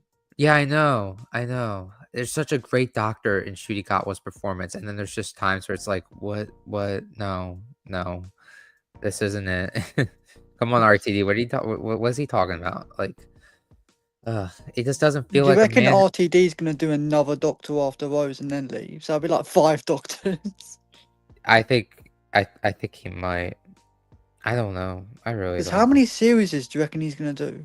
I think he might just do like 1 or 2 more. Originally, he had like a 5-season plan with Ncuti, 5 but seasons. yeah, that's what it was said. It was said he had 5 seasons, and for No, that Ncuti. please. I can't deal with anymore. Yeah, I can't deal with a guy who doesn't really want to be here. With 5 seasons RTD. of Land and Sea sounds interesting, but 5 seasons Well, of we this gotta see Doctor that show Who. first. It could be god awful for all we know. That spinoff It show. looked interesting, is what I'm saying. It did look interesting. I thought Class looked interesting, and that ended up being god awful. I was really interested in Class. I was like, "Oh crap, we're finally getting another Doctor Who spinoff series," and then it just ended up being I don't even know what it was. It's like the Doctor showed up and he's like, "Oh, you guys deal with this. I gotta get going. See ya." I'm like, Capaldi, what's happened? What's I happening think here? Class was meant to sort of link in with series 9 and 10 and just never did. No, because it was so bad. Did Moffat write that? I would be really I'm not disappointed. sure. Who I'm wrote not. Class? Because whoever wrote it didn't even make the Doctor accurate in terms of its writing. Well, let me see. Who? Imagine if it was Stephen Moffat. Oh my god, that would be so disappointing. Come Paul on. Fussell. Wait, Class. Who's Class that? TV series. I don't know. Wait, I don't think that's right. Hold on. 20. Oh wow, that came out in 2016. Almost 10 years ago. Patrick Ness. The British science fiction drama series Class, a spin-off of Doctor Who, was created and written by Patrick Ness. He also served as an executive producer alongside Stephen Moffat and Brian Minchin. Okay, well, there you go. It was some guy named Patrick. Some guy named Patrick. Yeah, so hopefully we don't get another Class. Instead, we get another You know what Torchwood. we need again? We need Sarah Jane Adventures. That was really good. Man, classic Doctor Who back in the early 2000s with Torchwood, Sarah Jane Adventures. Dreamland. What was that? And Dreamland. I never really, Dreamland. yeah, in that. And plus, with all the Big Finish stuff, it was such a great Torchwood? time. Oh my god. No, I love Torchwood. That was like the only Chibnall thing that I like. Well, I don't love it. I think it's good. Do you even like the older Chibnall episodes, like No, 42? no, I don't like his episode. You don't like the Silurian episodes? I don't think I liked a single Chibnall episode that he wrote of Doctor Who. The only Not even the Chibnall Cube episode. I don't know. I gotta look back. I gotta see all of his. Let me look it up real quick. All of his episodes, because I remember there's one lava episode that he wrote that I did not like. Let me see here. Chibnall, Doctor Chibnall episodes from RTD. Yeah, the only thing I remember liking was, I'll be giving to my mom. Okay. yeah, I don't. Yeah, it's not popping up the episodes that he wrote from the Russell T Davies era. I can tell you which ones he wrote. So he wrote 42. 42. Let me look that up real quick. See if I like that. That's really cool that you could remember like the specific episode by name. I have trouble. Oh yeah, I hate 40. I don't hate it. I did not like 42. That was the lava surrounded episode. What's the other one? Oh, I forgot what it's called. It's like the Silurian episode in series 5. Oh, he wrote a series 5 episode? Yeah, he wrote that 2-parter. A cold Earth. Cold Earth. Let me see. Ian Series 5. Earth. Cold Earth. Is it Cold Earth? Was it Cold Blood? Yeah, Cold Blood. That was it. Cold Blood. Oh, I like that actually. Actually, I did like that episode. Okay. So there's one. Wait, was it written by him? Let me double check here. Yeah, Said I'm pretty. writers Chris Chibnall, yeah, Stephen Moffat, and Cindy Newman. So he had help with writing that episode. Okay. What other episode did he write? The Cube episode. I know he wrote that one. You could just write into Google what episodes did. I did, but it didn't pop up for some Oh, reason. they It was really didn't. weird. No. Oh, Okay, so he wrote 42 episodes for Doctor Who in total. what? 40s. Oh yeah, because of the series is. Yeah, the highest Wait, rated hold on. episodes. What? The episode he wrote was 42, and he's wrote 42 Oh episodes. yeah, he did. That's Hold funny. on. Oh, conspiracy, Doctor Who conspiracy. But yeah, most of the stuff I What saw that he Doctor wrote, Who I didn't like. did Chris Chibnall write? Let's see. He wrote 8 episodes. Guide. Okay. Let's see. He wrote episode 42. He wrote the tortured episodes. Law and Order. Okay, I don't care about Law and Order. I want to know what he wrote. Life on Mars. I didn't know he wrote Life on Mars. That was a good series. He's not telling me what he wrote.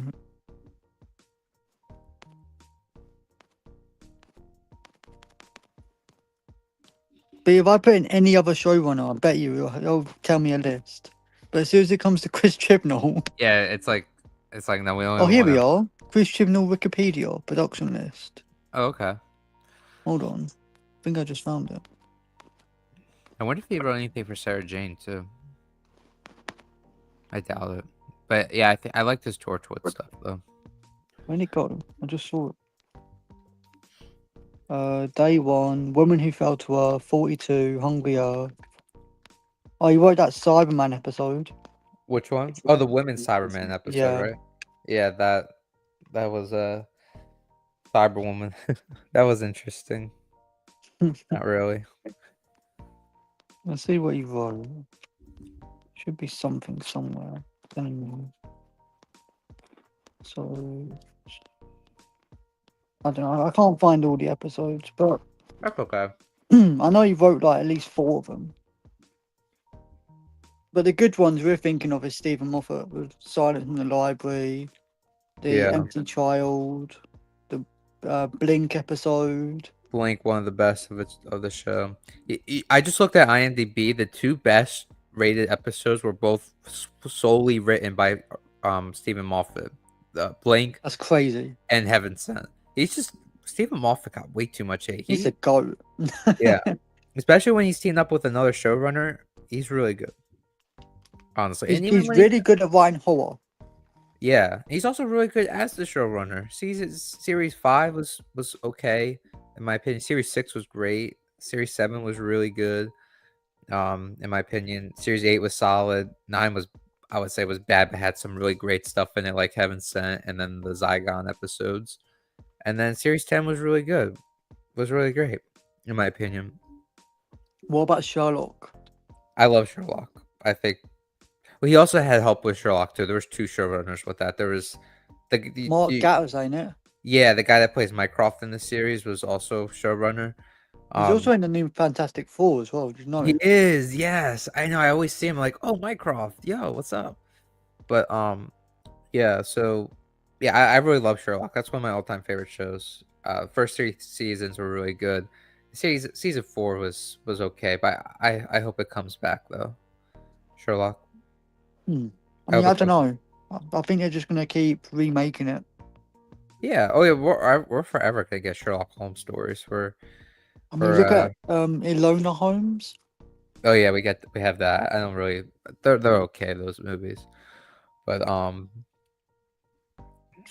yeah. So that's pretty much. Do you have any? Yeah, there's not really much else we can talk about until there's actual Yeah. updates on the filming. Yeah, we'll maybe come back and talk about Doctor Who another time with more stuff coming out. If it actually goes on the hiatus or not. We'll probably come back when the Land and the Sea comes out. Yeah. Once that show wraps up and stuff. But thank you for everybody for tuning in. I saw at one point we got as high as 7 viewers watching this, which was really freaking cool. Thank you for all tuning in. Thank you for Real Hooper, Real Hooper Knowledge. Check out his channel, by the way.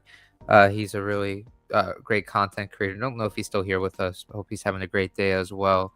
And yeah, thank you, Cameron, for coming onto the stream. You could check out his you can check out Cameron's channel and his TikTok and all those things down in the description below of this live stream.